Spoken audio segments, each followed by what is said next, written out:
Hello,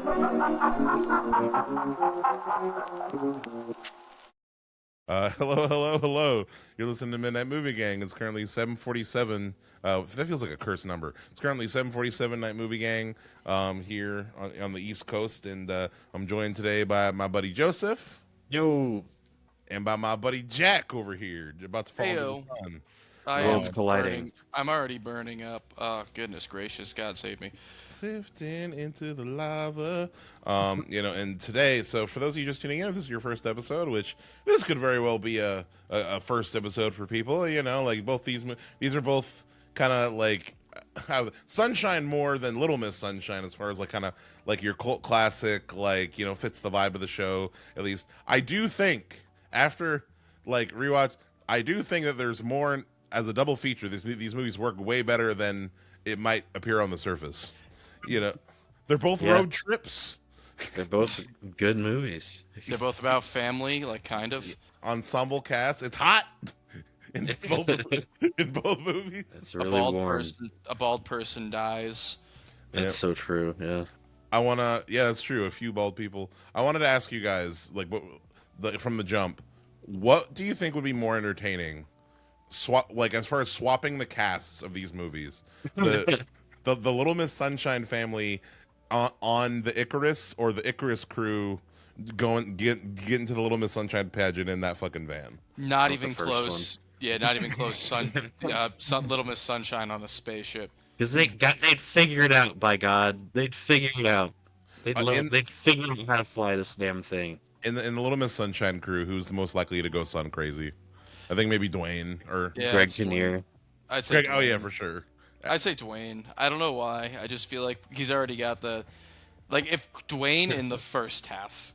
Yeah, that's true. Before his reveal, yeah. Which spoilers for both movies, by the way. People listening out here, they've been out for a while. Go watch them. It might be hard to find. Something I want to say at the jump. Sunshine is a hard movie to find on physical media. Surprisingly, yeah, because I was looking it up too.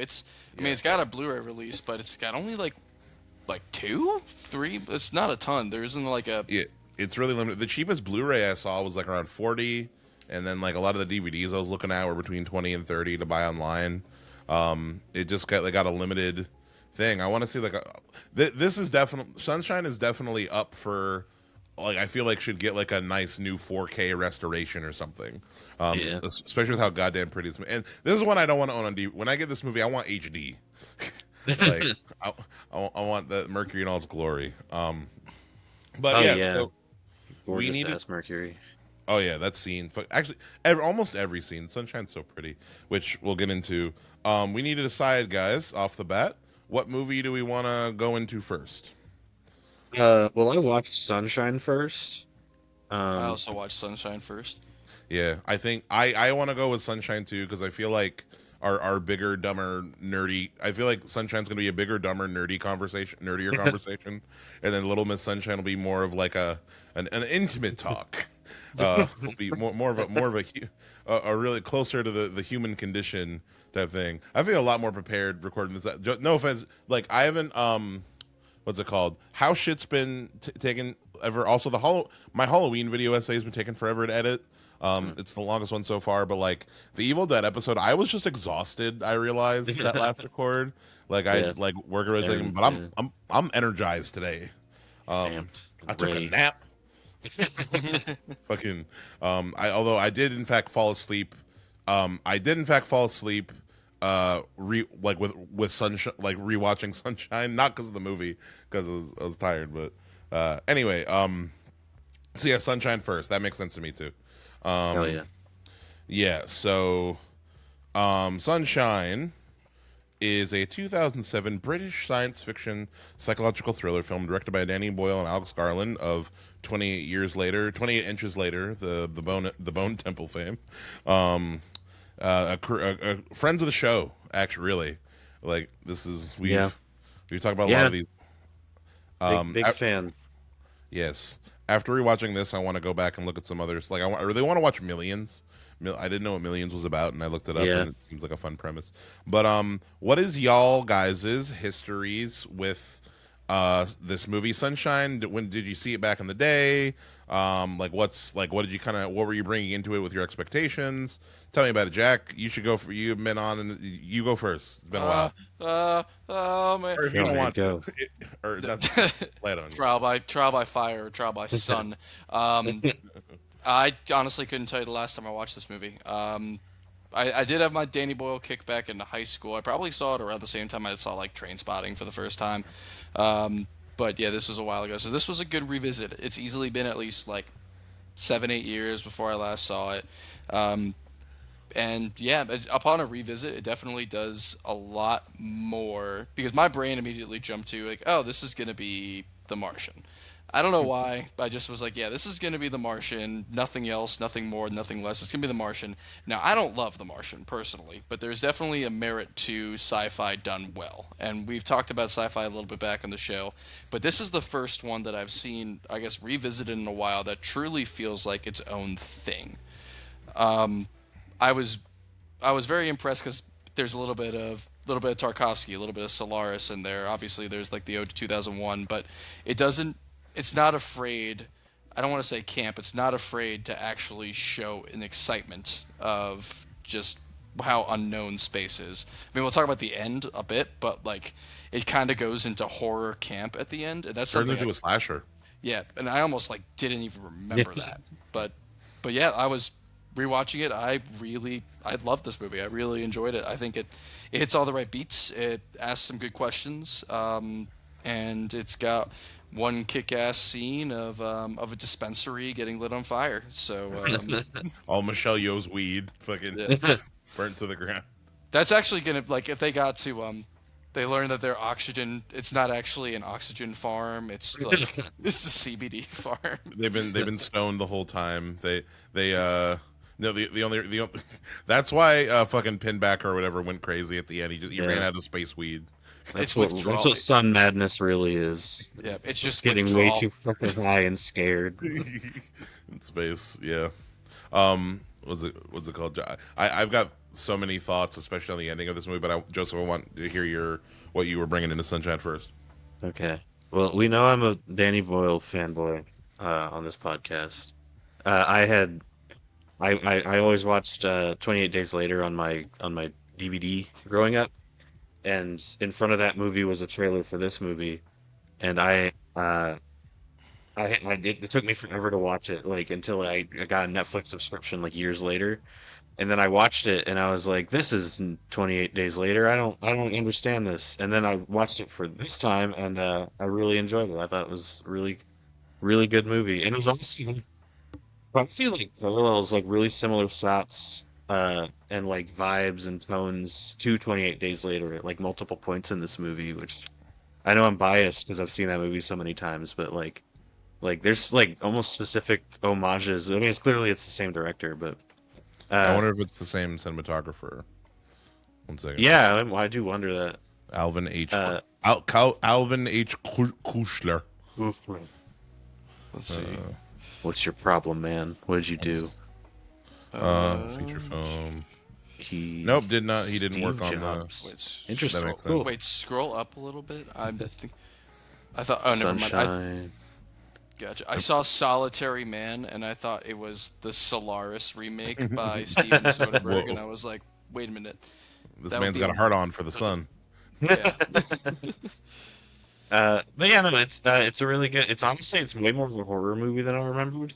It's like space is scary as fuck, especially after I've just seen Project Hail Mary a few I've days not seen before it yet. watching this. It's like funny this, kinda. Like it's like this, but like a lot less serious. But this, yeah, no, I really liked it. It's a solid movie. I'll get into more detail about like why I like it as the discussion goes on. But Yeah, we got Cillian the Murphy breakdown of and the characters. fucking what's his name? Chris Evans. Chris Evans. Wait, yeah, I was Chris really Evans. mad. I was really mad he Typecast didn't. to be an asshole in this period. I was really mad he didn't keep his stupid hair from the beginning. Yeah, His dumb anime hair. His Scott Stamp hair. yeah, because I was like, yeah, they should all look like ragged and fucking gross. They've been on the road away from home for months and months. Yeah. I wanted him to look gross and greasy and smoshy for the whole movie. Cool. Yeah. So as far as my history with Sunshine, I remember seeing bits and pieces of this growing up. Like if I have a distinct memory of like my mom watching it, and I was watching a little bit with her, and I remember when I remember this. I actually have a distinct memory of seeing like the kind of reveal scene of the scary Sun Man, like when Cillian Murphy enters the room, and I remember it really freaking me out. But what's really funny is that as an adult, like rewatching this movie and like the whole ending and like the whole Sun cult philosophy, I was Yeah. like, you know what, I get it. Yeah.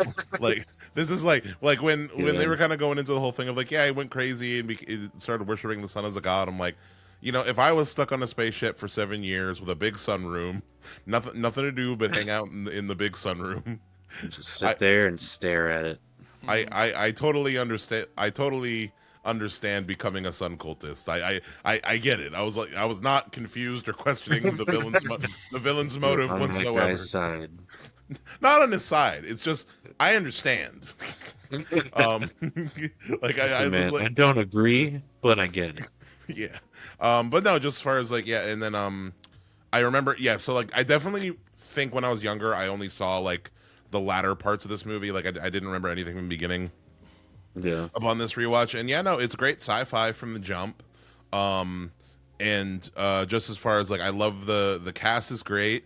Like literally none but I. What's funny enough, I don't know why is it that Rose Byrne? I feel like most of the time when they cast Rose Byrne and shit, she never gets to use her British, like she's British.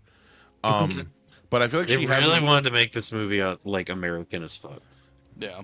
Yeah. Like they never like I feel like most of the time the only time I fucking seen her be British is in the Neighbors movies. Which I It's feel so weird. Killian Murphy's weird, uncanny valley American accent too. yeah, no. Hiroki Sanada, great in here, always cool to see. I want to watch his show Shogun. Oh yeah, young Benedict speaking of the Martian, Benedict Wong. And you're getting another It's who my was also boy. also in the Martian.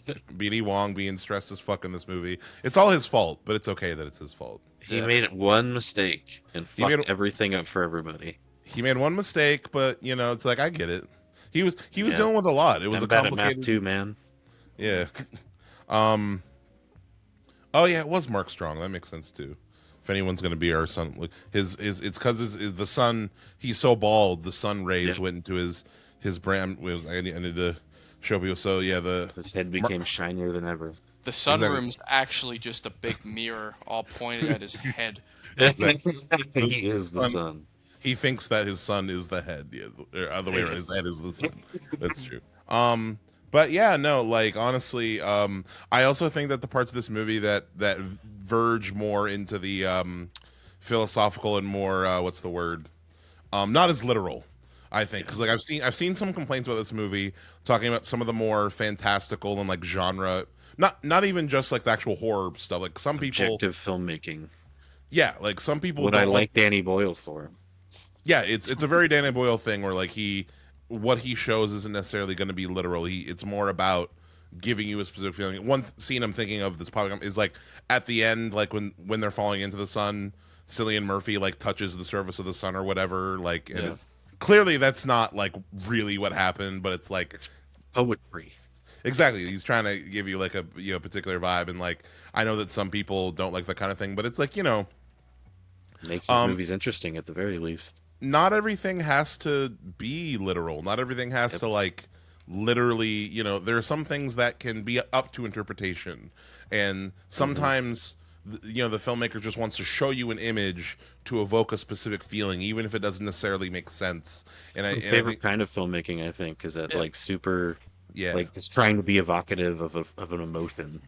Yeah, Yeah. and that's the one thing about science fiction. It's just remembering that it is fiction, like Yeah. to its core. Like it's essentially like delving into elements of the unknown based in some semblance of like scientific fact, which is why it really works in a film like this because it spends the entire movie like going through the logic of it and trying to present ways where they can solve this issue, and then it's able to embrace just this is Yeah. not necessarily the unknown, but understand like a little bit of just it's almost like the absurdity of it, right? Hmm. Like you've got like basically superheroes without superpowers fighting a literal supervillain who's been destroyed by the sun.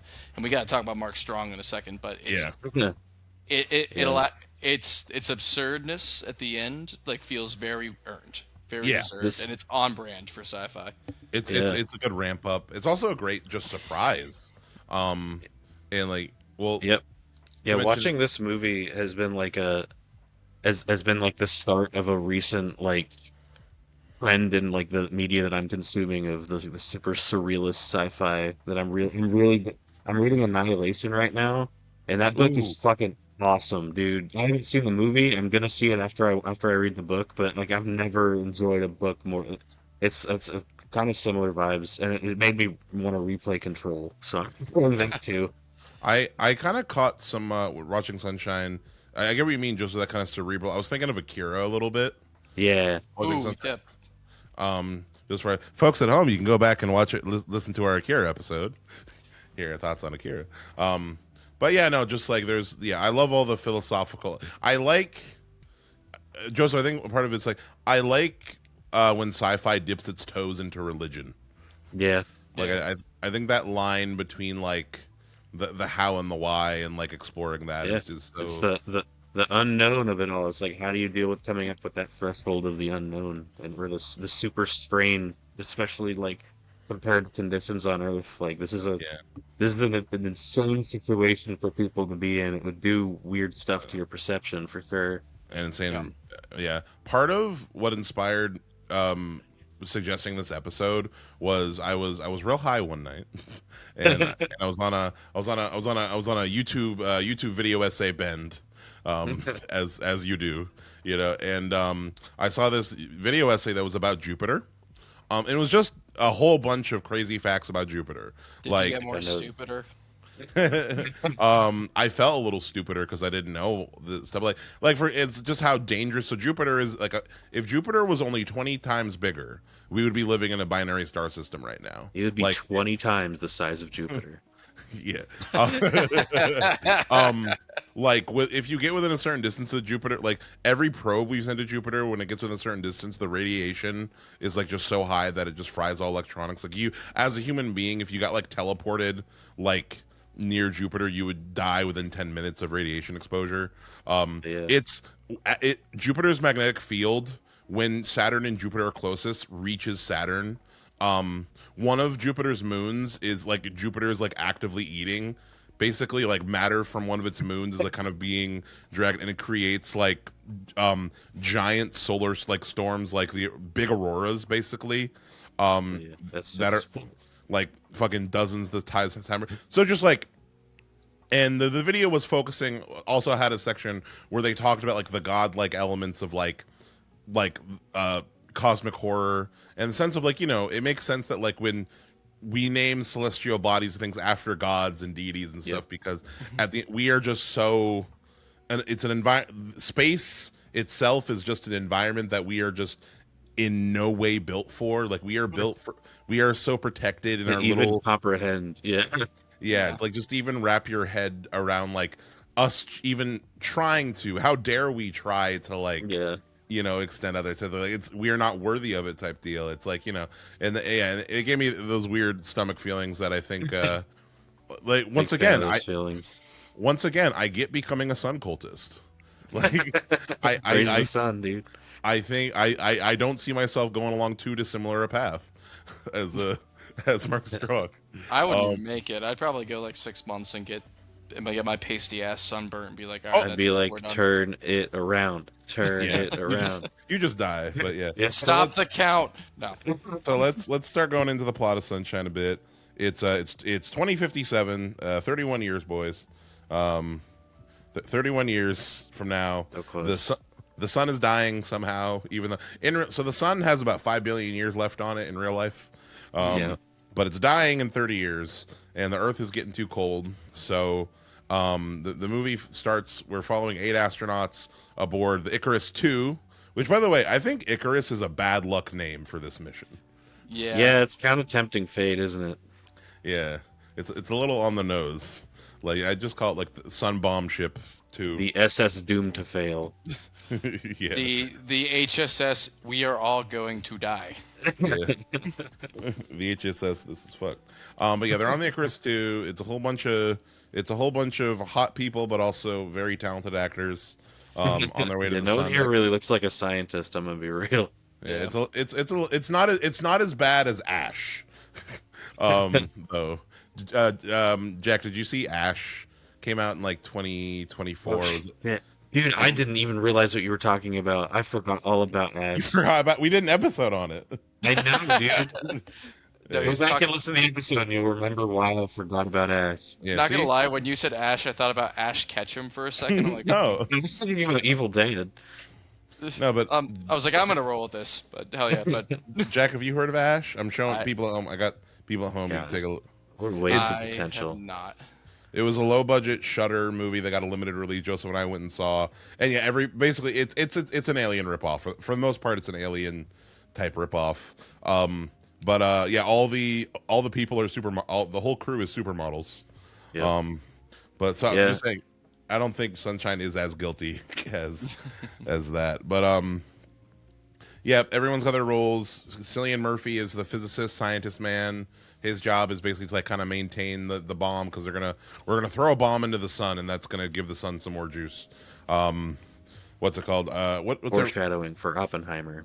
let's see. I think the Wikipedia. Yeah. So Chris Evans is James Mace. Mace, who's the engineer. He has to go in a cold pool to fix the computers.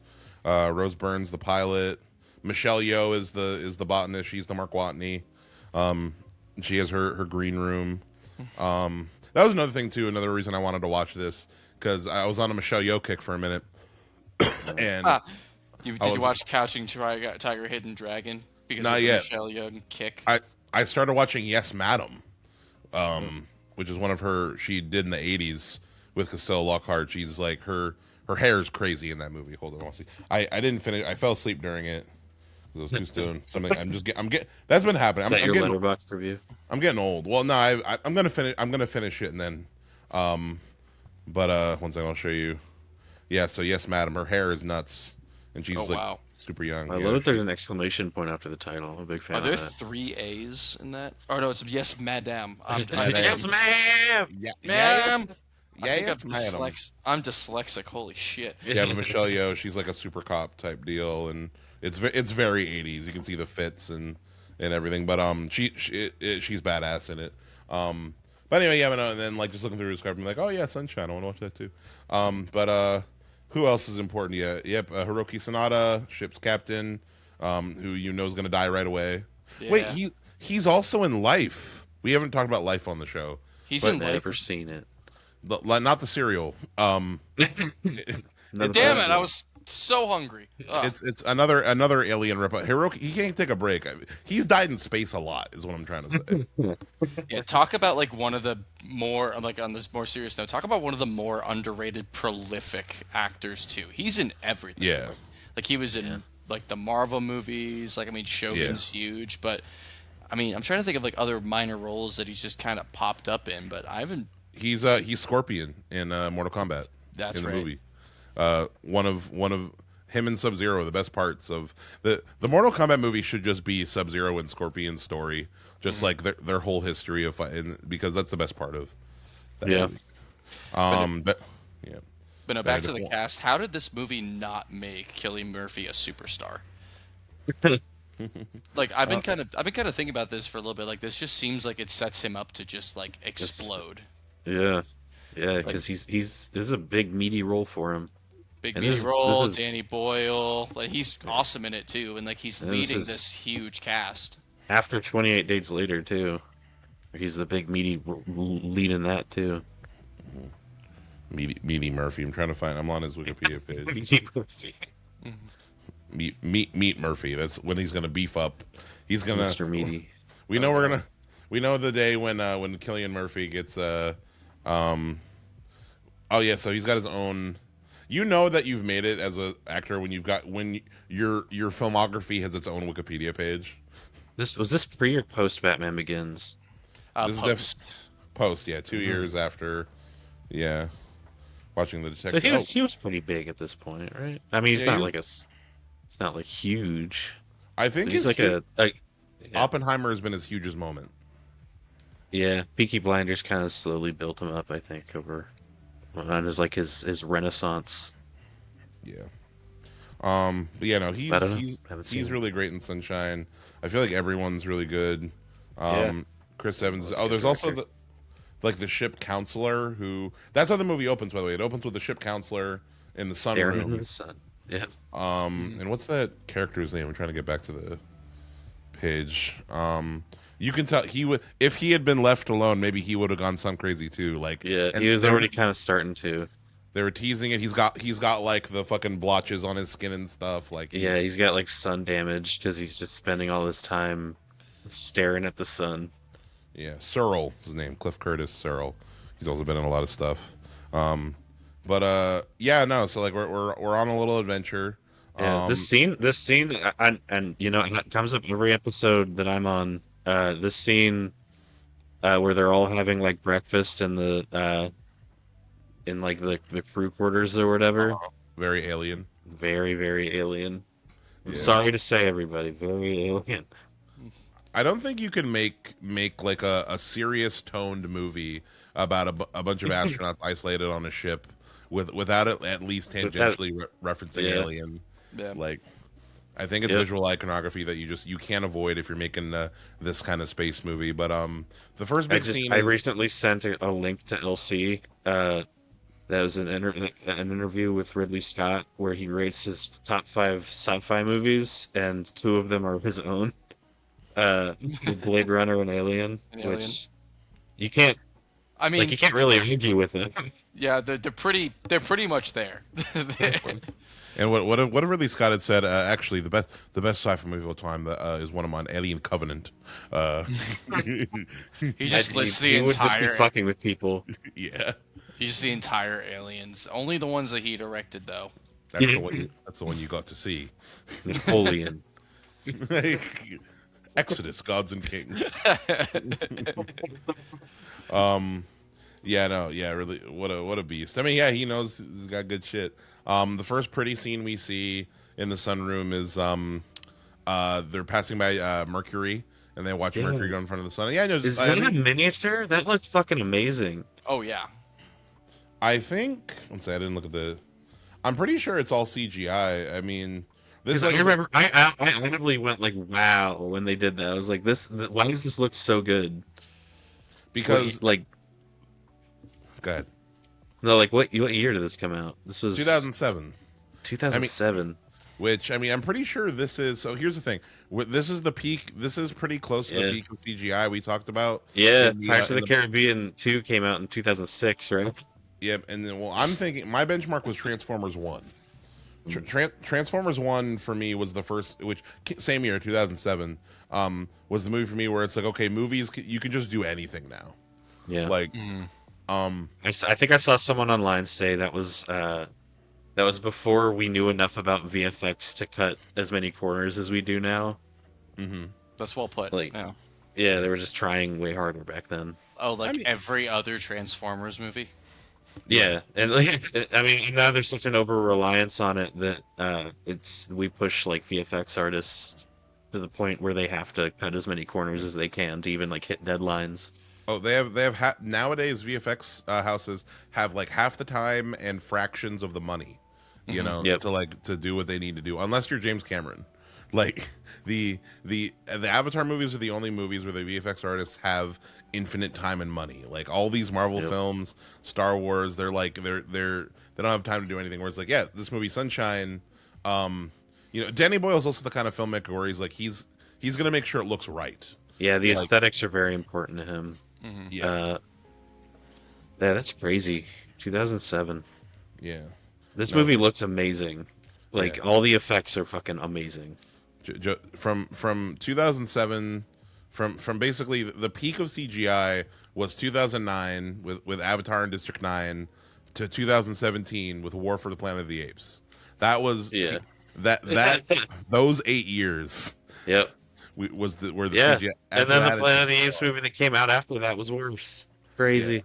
Yep. And then then Thor Ragnarok. I think not Thor Ragnarok. Thor. What was the one that had the meme of the awful kid's face CGI? I That one. think Love and Oh, Thunder. yeah. That one ruined any. That one ruined movies. I actually hate movies now. Thanks a lot, Thor. But no, that Little was girl kind of face. like is anybody like who proofread this? Does anybody care?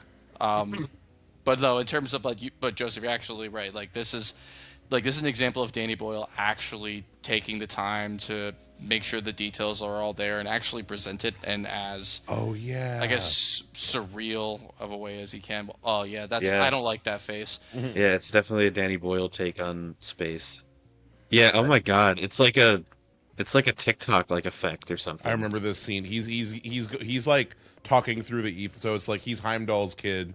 He's Idris Elba's kid, and he's like talking through the ether to Thor, sending him like a magic Skype call. That is Those- exactly what this show is.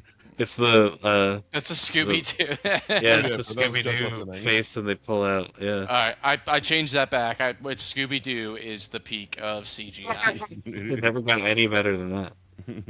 For reals. The giant gremlins in that movie. Yeah. What movie are we talking about again? I completely forgot. So Sunshine. This happens a So lot. while they're the next thing in the plot. So while they're looking at Mercury, they closely pass by. So yeah, we kind of mentioned it. 7 years prior to the beginning of this movie, there was a first ship that was sent, Icarus One, and the ship once you get close enough to the sun, you can no longer send radio signals or whatever. So after that, the ship just like went missing, and like they never heard from him again. So obviously it's going to come back, and so once they go past Mercury, they receive a distress beacon from the Icarus One. The ship is out there, it's intact. Nobody they try to hail it, no one's answering the phone. And they all kind of have a debate on whether or not they think they should go check out the ship. They're like, we don't want to take responsibility for this, Killian. You decide, and we'll Yeah. just be mad at you if it goes bad. yeah. Yeah, and the thing is about this, like the argument that they have when they decide whether or not to do it, it's like one of the, I feel like a lot of these types of movies, like there's always like a lot of the arguments, there's like a pretty clear, like do it or don't do it. This is the first one in a while, at least that I've seen, where there's like, I can clearly see both sides and the Yeah. positives and negative of going back. It feels like a real argument. It doesn't feel Yeah. like just a setup for, oh, this person's a bad guy, he's making the wrong decision. Yeah, Yeah. Chris Evans is a really interesting character because on one hand he is an asshole and he like knows it, but on the other hand is like, yeah, I have to be an asshole. Like someone has to care about this mission like being completed over like our like Yeah. human emotions. It's 28 days later. It's a battle of like the heart and brain. He 100% is the only. He 100% puts the mission over his own life and everyone else's, Yep. above everyone else, like to the point where it's like, yeah, he can be kind of stern and a dick about it, but he's not wrong. Yeah, he's like, yeah, I don't care. I'm doing this for Earth, He's like, yeah, not there for might these be like 12 people. yeah, there might be like some survivor on that ship, maybe, but if we take a risk and like it results in us, not doing it, then that's the whole planet. So it's that's his his take. Yep. I think Chris Evans just needs to do sci-fi films by auteur filmmakers because his two best performances are this and Snowpiercer, and it's Word. like Oh, yeah. not particularly close. He's actually genuinely really great, and not just that movie, but like not just this one, but that one too. He's got the range. He just needs to be put. I hate to say like a character actor. No, I don't. I don't think I can say. I that. know he did Knives Out. What has he done since Avengers aside from that? He did that movie, The Gifted, with like his niece. I don't know if you remember, like his niece is like No. a genius. She's like basically he plays this guy, like his niece is like a little super genius, and like the school wants to send her to genius school, but he's like, no, she wants to be a regular kid. She should be a regular kid type deal like that. Oh, that sounds really Um, fun. Oh, is it an it was- X-Men movie? Chris Evans in X-Men? I don't think. Well, wait. Oh, well, he's I in just Deadpool googled 3. it. I think it's a show. It's an X-Men show. He's in The Materialist that came out last year, which was fucking terrible. But Materials. I don't know. It's Oh by, shit! I remember seeing trailers for that and thinking it looked boring as hell. yeah, because it was by Celine Song, I think the director's name is, who did Past Lives, and Past Lives is awesome. Okay. He But voices Casey Jones in the 2007 Ninja Turtles animated movie. Well, good for him. That's Oh, insane, and Scott actually. Scott Pilgrim. He's Wait, he's I'll never forget yes. those eyebrows. Yeah. You mean the League? Um, I always thought Chris Evans had pretty decent comedic range as well. Like I think early on in his career he had a couple of like rom-com type situations where he was pretty all right in. Like Yeah. I don't know. I agree with you, Jack. What you said. Snowpiercer is my favorite like actual performance of his. And yeah, I mean, as far as like he definitely is strongest performance wise when he is in the sci-fi space. I mean, say what you will about the MCU and the state of the MCU. I thought he was great as Cap. Like I thought. Oh, he is Captain America. He is Yeah. like Yeah. kind of like He's Iron defined Man that is character Robert now. Downey Jr. Yeah. Yeah, I think his peak was Absolutely. for me is I think the peak of that character for me was Civil War, as far as like we're talking about being on a side of like a political debate. I mean like he's the one who is kind of like on the the anti side in that movie. Sorry, excuse me. It's good at having But confidence on yes, screen. yeah. So like the big debate about going to the ship is like basically there are two reasons they're considering going to the ship. One is survivors potentially, and two is that ship has another sun bomb, and their whole thing is like, well, two sun bombs is better than one sun bomb. And Cillian Murphy goes into his gamer computer room, his big His 3D holodeck. his holodeck room. Which I like how they did the holodeck. Like I think they call it the green room in this movie, where like you can like just Yeah. look at like I think it's an Earth room. the Earth room. Yeah, that's what they call it. And Chris Evans goes and looks at the crashing waves. I thought that was a pretty scene. Yep. They Oh, still something I want to say. Mary. I love that we never go back to Earth. Yeah. We there's no like someone at NASA being like, oh, we lost communications. Like Only at the very end. yeah, yeah, it's true.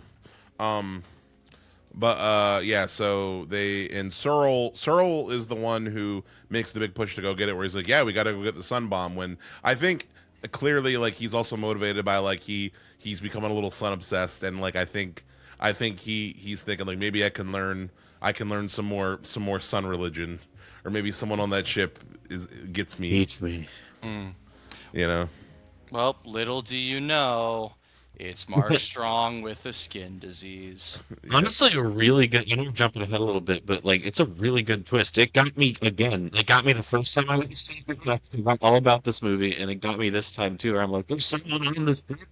Oh, The reveal is perfect. That scene. That We can jump scene around is- however much we want. yep, that scene is incredible. Like just the frenetic camera like movements and just Yeah. the Well, lighting. I'm even talking about like beforehand when Cillian Murphy is like doing his little work and he's talking to the computer and he's Right, like, yeah. and the computer's like, there is not enough oxygen to reach so and so, and he's like, no, we did the math, like for 4 astronauts, like there's enough. She's like, there are 5. Yeah, and then you know, like, And he's like, and someone did like blow the hatch from inside the ship like a half hour ago, didn't they? Forgot all about that. and he's also like, and he's also, yeah, no, they tease it and you forget about it. Yeah, you Because forgot about it. Yeah. after that little tease, so much other shit happens that like you forget. And then when he's like, "Where is he?" She's like, "He's in the big fucking sunroom." I love that you never get like a clear image of him either. Like he's Yeah. like a scary, like he's so irradiated and fucking freakish that it's hard to even like comprehend what we're looking at. Like every side of him is distorted in some way. Yeah, It's and kind of similar to. Sorry, go ahead, Jack. I was gonna say, like, I had to look up the picture of his character after the movie. The makeup on him is awesome. Here Like- I go. Oh, Look it up. What? No, what? Sorry, I'll show the audience. Hold up. Sunshine, Mark Strong. Does he look like a monster? For folks at home. I mean, the scary shot for me was when he was on the computer screen, but I went to at the same time, and I was like, "Did you also get the leprechaun as one of the results?" And you did. yeah. No, yeah, he's freaky looking. That's like Mark Strong makeup. his like arm, yeah, the skin on his arm sloughs off at one point. He's terrifying. Nice. from Green Lantern. Yeah, because he's Sinestro in Green Lantern. They gave him a bigger bald than he already had. They just gave her a bigger bald. Yeah, because there he is as Sinestro. Wow. I don't know what the Greatest fuck that superhero thing movie is. ever made. That's from Green Lantern. That little creature? I don't know. Yeah, I don't think so. I haven't seen Green Lantern in a while, but I'm pretty sure that fucking thing. I've never seen it. Is I that think thing it's from gotta be Neverending Story? Yeah. Yeah. Look at Dark Crystal. Maybe Temple Daniel. I'm not sure. Okay, The so I can- clickbait gotcha. You're like, what is that little critter? I don't know. But yeah, no, the reveal of yeah, his whole character reveal is great. Also, they build up to it, like seeing a little footage, and then I think early on, yeah, when they get the distress signal, I think the first video that's sent is him before he's all up, and he's like, "Yep, the sun fucking tore his shit up," and he's like, "And it was beautiful." It was sick, bro. Yeah, it was fucking awesome. Which yeah, fair. You know what? The core of that whole like it is kind of reminding me of another shout out to another video essay, late night video essay. But there's a YouTuber I've been following called Curious Archive who makes really good video essays, and he has one called I hope it ends with a monster, and the essay is about both in real world cultures and also like in film and fiction and stuff, apocalyptic deities like giant monsters and just those shit like those videos where like you see a giant monster consume the moon and it's like what Yeah. would you do or whatever, and just that whole thing of like in real life if you did see some kind of like godlike entity perform some destructive act or like you or like where you yourself were like, oh, I'm about to get fucking eaten by Yeah. Godzilla or whatever, there's a certain element of like Your brain yes wouldn't even. Yeah. yes it'd be scary, but it's also a thing of like you wouldn't be able to look away. Yeah. know, Absolutely. There's something strangely beautiful and strangely like I think it's a part of Yeah. our brain like we accept. I don't know, I think it's the thing. It's like we can accept something like that more in the Yeah. sense of like if you're about to get eaten by the sun, like I would rather get eaten by the sun than die in a lot of other ways. You know what I mean? Yeah. It would feel more significant. Maybe Yeah. quick. Yeah. Absolutely. Yeah. There's a shot where the dude gets sucked out into space and freezes to death, and then he floats very slowly over the shielding of and he gets the full strength of the sun. He just like a mouth flowing out. Yeah. He Second. just fucking gets fucking gets singed. But we're talking about Mark Strong. That it really only turns into like a slasher movie in like the last like 10% of the movie or so.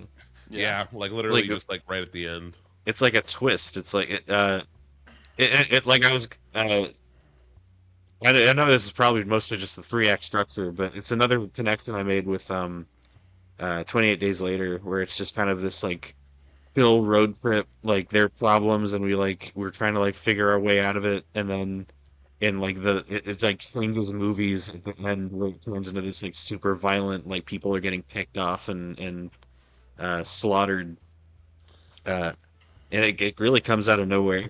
Yeah. For me anyway. Yeah, I was gonna say, Joseph. Or you just reminded me the way that they shoot Mark Strong's character in this film, like with the whole kind of shaky cam intensity, reminds me a lot of how Danny Boyle shot The Infected in 28 Years Later, the first one. Yeah, Just like that kind of erratic camera, like you kind of like Yeah. feel how the character is feeling. absolutely. It's like you're full of adrenaline, and this is how you see something. Like you're like super fixated on like specific details. Yeah. So talking a bit about the next plot line and set piece.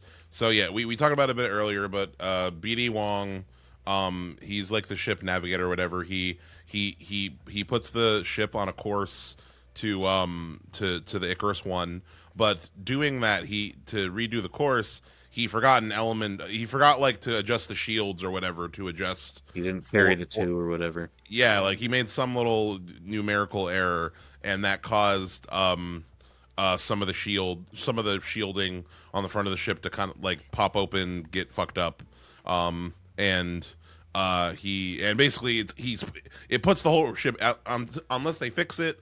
It's going to put the whole ship at risk. It's going to put the whole mission at risk. And yeah, the scene where he admits it and he feels like shit, and even throughout the whole movie, he's literally suicidal for the rest of this movie. They instantly put him on suicide. Yeah, they put him into like an induced coma where it's like yeah, no, which makes sense because like that's a big fuck up. Yeah, that's a through line between these two movies. Lots of suicide talk. That's true. I'm telling you, there's a lot of connections between both these movies. Yeah, that's true. It's about family, and that's what's so powerful about it. Yeah, like what's it called? Grandpa loves his heroin. Michelle Yeoh loves her weed. You know, fucking. Yep. Everyone. Yeah. Everyone thing. wins. Indeed. But what's it called? Yeah, they throw dead bodies out the window. You carrying dead body. I don't know. I'm really I excited. like the spacesuits in this movie, by the way. Oh yeah, the design of everything, but the There's- sun suits look sick. Yeah, the way everything's designed is fucking awesome, but the spacesuits are they're like these like golden Big Daddy suits. Yeah. They're like right on the edge of looking really goofy and stupid, but they don't like quite topple over, so they're still really cool. Yeah. Yeah. Like they almost look like 60s sci-fi or something. Yeah, something out of more almost like European vibe. Like you could see it like in Valerian or something. Yeah, you can Or like- totally see this being the suit that you use like close to the sun, though. Yeah, for sure. It's just all golden with the little slit up front. It looked like it should be on the cover of the comic book of that kid in Back to the Future in the 50s. Oh, yeah. Sorry about your barn. To have a golden grill on his hand. Yeah. Yeah, no, the suit design looks great. So, basically they have to go outside of the ship to go fix. They got a spacewalk, and Captain gonna die, and Cillian Murphy not gonna die. Go do the spacewalk. What's it called? And basically the ship. So it's a whole cool thing. Basically we're talking about the design of the ship a little bit. The design of the whole ship is really interesting. The actual like pace where the astronauts hang out are like a little ship behind these giant like basically big solar dome. this domed solar panel, this big dome solar panel that is Golden simultaneous, field. which is like absorbing and powering the ship but also like protecting them from the sun's rays because they're so close to the sun. And basically they have to tilt the sun dome in order for Cillian Murphy and Captain Gonna Die to be able to go on because they're not directly in the path of the sun. And while they're out there working on it, the computer is like, oh, we gotta turn override. We gotta ship like or we're gonna turn back while they're out there. And if that happens, they're gonna get sun cooked. And it's they have like Chris 6 Evans or is so like, panels. well, it's gonna save us. It's Chris gonna Evans like, complete "I the gotta do it." mission. So yeah. Yeah. I don't know how you'd You even mean really so argue Chris with Evans that, is- honestly. Like, I feel like to be there, you'd have to be like, yeah, this is the most important thing, like, in humanity is that this mission succeeds. So, In this movie, whenever there is a situation where it's like one of us might have to die, Chris Evans is immediately like, "Yep, Yep. Thank God. yeah, that's what we got to do. yeah, good. I hate you guys. No other way." I was gonna say they had 2 of those. I mean, there was BD Wong and Yeah, Yep, BD Wong, him, and then later when they have to do the that's a scene I distinctly remember as a kid. Skipping ahead a little bit, when they're stuck on the Icarus One and they gotta fucking launch from the Bay of One, but they only have one spacesuit. yeah. So That's Chris just Evans, terrifying. Chris Evans, and the only actor that we don't give a shit about, whose name I don't even remember. Yeah. That guy, they just fucking wrap themselves in like in insulation from the I fucking am- That walls. dude, I that am dude's so- also the asshole in, I think, Battle for the Planet of the Apes or whatever, the second one. He's the asshole that almost screwed. I'm pretty sure, unless I'm very wrong. I think I'm he gonna at least find him. looks similar. Maybe I'm being racist. I don't know. I'm also really, really happy that you said that you didn't know his name either. That made me feel so good because not Yeah, I gonna don't know lie, his name. he showed up and he was being a little bitch in that scene. I'm just like, I don't even know who you are. I don't remember seeing you. in this movie. The character's name is Harvey. The actor's name is Troy Garrity, and Joseph. It looks he's not in the Planet of the Apes. Sorry. Damn. Um, Damn, yeah, it's not the first time I've made that mistake. it's not the asshole guy. No. It will happen again. Um, by the way, you know, I've been stimming the I've been just like in my just like saying Caesar's speech from Conquest of the Planet of the Apes every now and again, just like where there is fire, there is smoke. Oh my God. So Jack, close to being so cool. Jack. By the way, another just tangent. Just want to have you seen how many of the Planet of the Apes movies have you seen? I'm talking about all of them, all of The them. 70s ones I have included. seen the first two, the the first one, and then Beneath the Planet of the Apes. Yeah, Okay. they're My- all worth going through. Go ahead. Yeah, it My- goes up from there. Yeah, my roommates my roommates my last few years in DC, they did an Apes marathon because they were all on HBO, and I was working pretty crazy hours just to work at that point, so I didn't get the chance to watch any of them.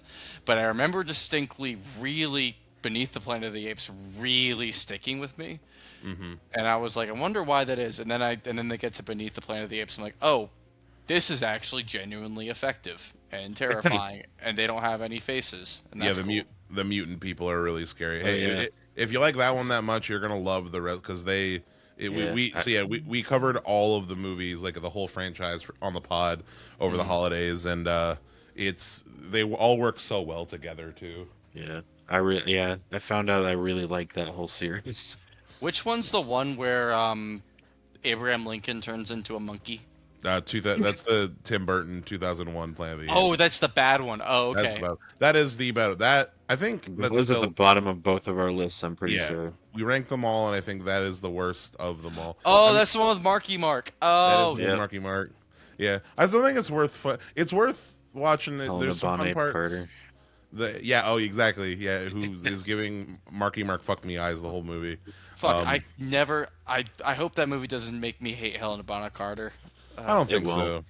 It's She's also barely- she doesn't really do anything, so she just kind of It- makes monkey noises the whole time. it's definitely the worst movie in the franchise, but I wouldn't say there are worse movies. Like it's like the makeup and costumes are excellent, and Holy- the production design is also excellent. Yeah, I'm looking at this cast too. Tim Roth, Michael Clark Duncan. Like, Tim Dude, Roth is Tim part of Roth it. does not hold back. He's Tim Roth is the best part of the. He's the villain. He's fucking crazy, dude. He's the bad ape. Yeah. Yeah, He's he, about it. he's just snarling at everybody the whole fucking movie. But yeah, folks, go watch. Go watch. How did we get here? I don't know. I forget how we got. Planet of the Apes was mentioned. Anytime Planet of the Apes is anytime somebody mentions Planet of the Apes or Alien vs Predator, we gotta We gotta ring the ape out alarm. we gotta take yeah. Anywho, so back to yeah. So oh no, I remember why. You thought that the Harvey was the dude was the asshole. Oh yeah. From And looking at him now, I don't know what I was thinking. Looking at his headshot. I mean, I know he's a lot older now, but you just thought, man, that guy looks like an asshole. yeah, that's probably what it was. I think that's that's- probably just association. Yeah. But anywho, so yeah, so they're out there. Captain Hiroki Guys. Sanada gets singed. Cillian Pretty Murphy, effective scene too. I don't know. Yeah. I think it's pretty tense. Yeah, pretty tense emotional scene. Cillian Murphy is like he doesn't want to leave, but you know the captain's like, no, you gotta go. You're the one who can't die. You're like the most valuable. You're the only one who can run the bomb. Yep. All of Earth's fissile material in one bomb remaining after the first one. Exactly. That's why they yeah. can't do it again, Yeah. which is a We can- crazy reason. we can can't only make do it any more once. excuses. we only do it once, except for the other time. Except for the second time. Does that cause world peace, do you think? Getting rid of all the fissile material on Earth? I hope so. All the humans dying in a big cold snap is Can't also blow good. each other up anymore. Yeah, that would be pretty peaceful. Yeah. But yeah, source communication towers. Oh yeah, so that whole thing. Oh yeah. Also, the biggest thing in this moment is that during this whole sequence, the garden, the green room, Michelle Yeoh's weed room, gets blown up in his room. And that's also a pretty fucking sick shot when she's in like the glass container when the whole thing Oh, goes and up all in the flames. fires. Yeah, Oh, all the yeah. flame around her. Yeah. That was real fucking cool. Yeah, there's a couple scenes in that. I'm sorry to keep bringing up 28 Days Later. This is my last time, by the way. No, you There's can a, bring up as much as there's, you a, there's a couple specific shots in the atrium or whatever you want to call the botany lab Hmm. Like there's one. It's got all these fans spinning around, and there was Hmm. one shot like specifically like the way it was framed and this kind of ethereal like landscape music in the background reminded me a lot of that shot of the windmills in 28 Days Later. Yeah. And then when it blows up, there's this shot of like broken glass in the foreground and like the flames and the destruction in the background, and it's exactly like a shot 28 Days Later. All right, I'm a fellow. That's something interesting to me, but I had to say it because I noticed it while I was watching. Yeah, all the And I that thought it was cool. man's an Artur, Artur. I was gonna say Yeah, Artur. He's an he Artur, likes what he likes. Damn it. indeed. I can't wait Um, to Joseph. I can't wait to hop on your letterbox and just have see you jo- review 28 Joseph Days Later doesn't. 15 times in a row. Joseph don't have a letterbox, but you really It's need too to get one. intimidating. Yeah. It's just It's all intimidating. memes. I've seen a lot of movies. It's hard for. I don't know. I can't remember everything I've seen. That's I don't okay. know how I Letterboxd works. I think it's fine to just what's it called? I think it's fine to just start with the first new movie you see. Although some people I know, Jack Everett, do you log rewatches? I will. If So, it's, but like not in terms of like, I'll try not to go out of my way in terms of stuff I've rewatched like on, like while I've had Letterbox. Like the one homework assignment is I do want to like get my IMDb lists on there just for funsies, and just see how my opinions are changed. But I also hate movies, so I don't know if I'm emotionally ready to do that. okay, movies Yeah, dude, now. movies suck. I only log new movies I don't I only log rewatches if it's like really really like it is like a different viewing. You know what I mean? Like if Interesting. it is if like So I'm you like really rate each individual viewing, or do you just rank movies in general? some I people so genuinely I don't know how this works. well no it's a logging thing. So how I think most people do it and how I do it is just every new movie you see you just you do a little review like you can you it's 1 out of 5 stars. And then some people, like my friend Jay, who a coworker of mine, she logs literally every. You can also log and re-review movies that you and mark them as like I rewatched this today. Oh, Um, okay. my friend Jay, she logs every single rewatch, like anytime. That's insane to me. Yeah, no, she like fully. Basically, as far as like using it that way is like literally it's a movie diary. Like every time you watch a movie, whether you've seen it or not before, like you log like a new review of it. But I just log the new movies I've seen. You can also make Yeah. like playlists and stuff. Like I have a letterbox like list on there of like movies that I really like because the main character has a robot arm. Um, is Yeah. one on there. I think I honestly would be that person who reviews every rewatch because I feel different about movies every time I watch them. Yeah. It's But For the me, I biggest just like forget. That's when I like watch. I only remember every now and then. Even after I watch a movie, I'm like, oh yeah, I watched a movie. yeah. the biggest thing though, the biggest like letterbox clout thing is like when you make your account, you choose your top four, your letterbox four. You choose your 4 favorite movies, like just across any movie.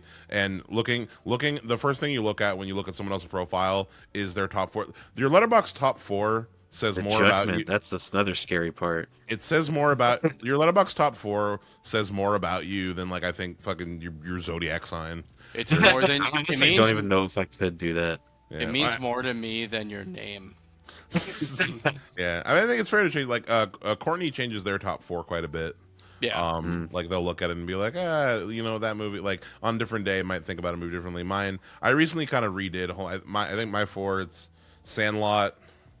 My four is my phone's dead.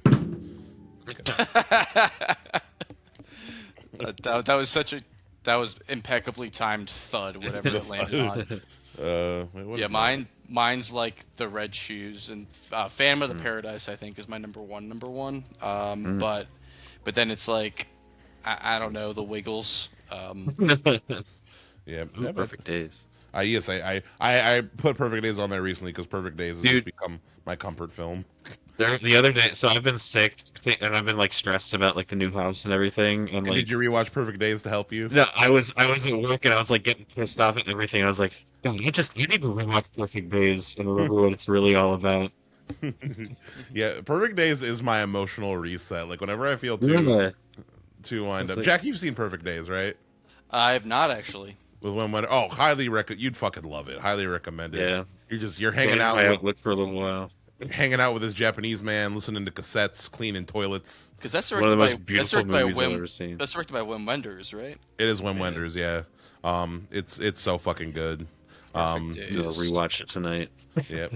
No, it's I need to make a VHS of it. I finally I haven't done the I need to get some blank tape. Sorry. Back to Sunshine. Let's hold on. boy. I want to make sure we have time to talk about Little Miss Sunshine. Let's kind of go through it. We talked a bit about, so now they got to go to the Icarus one. It's abandoned, but there's still oxygen, there's food. It's all So dusty and ashy. it's dusty and ashy. They find some dead bodies. It's real nasty. While they're in there, what's his name? He goes to the sunroom.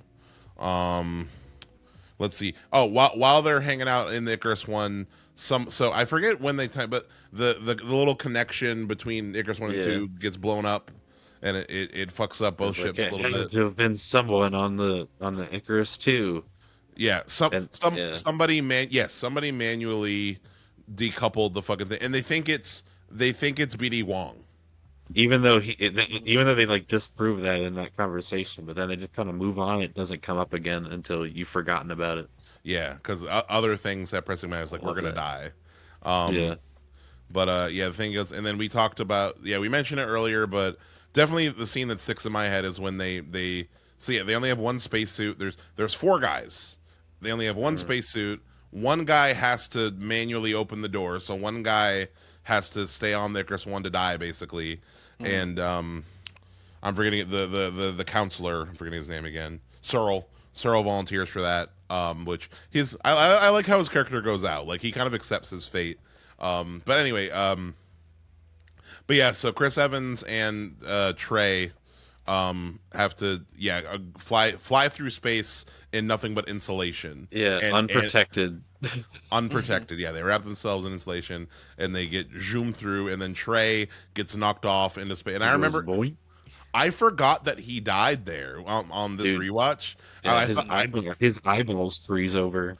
his eyeballs freeze over. All the it's fucking terrifying. Like it looks like a terrible way to die. And then when Chris Evans goes back, he's like his hands all fucked up and frozen. Yeah, And he gets really he gets fucked up by the cold in this movie.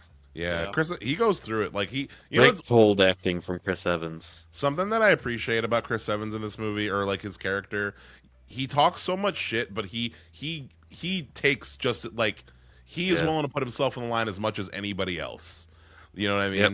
He practices what he genuinely Yeah. is saying all this because he believes that the mission is the most important thing.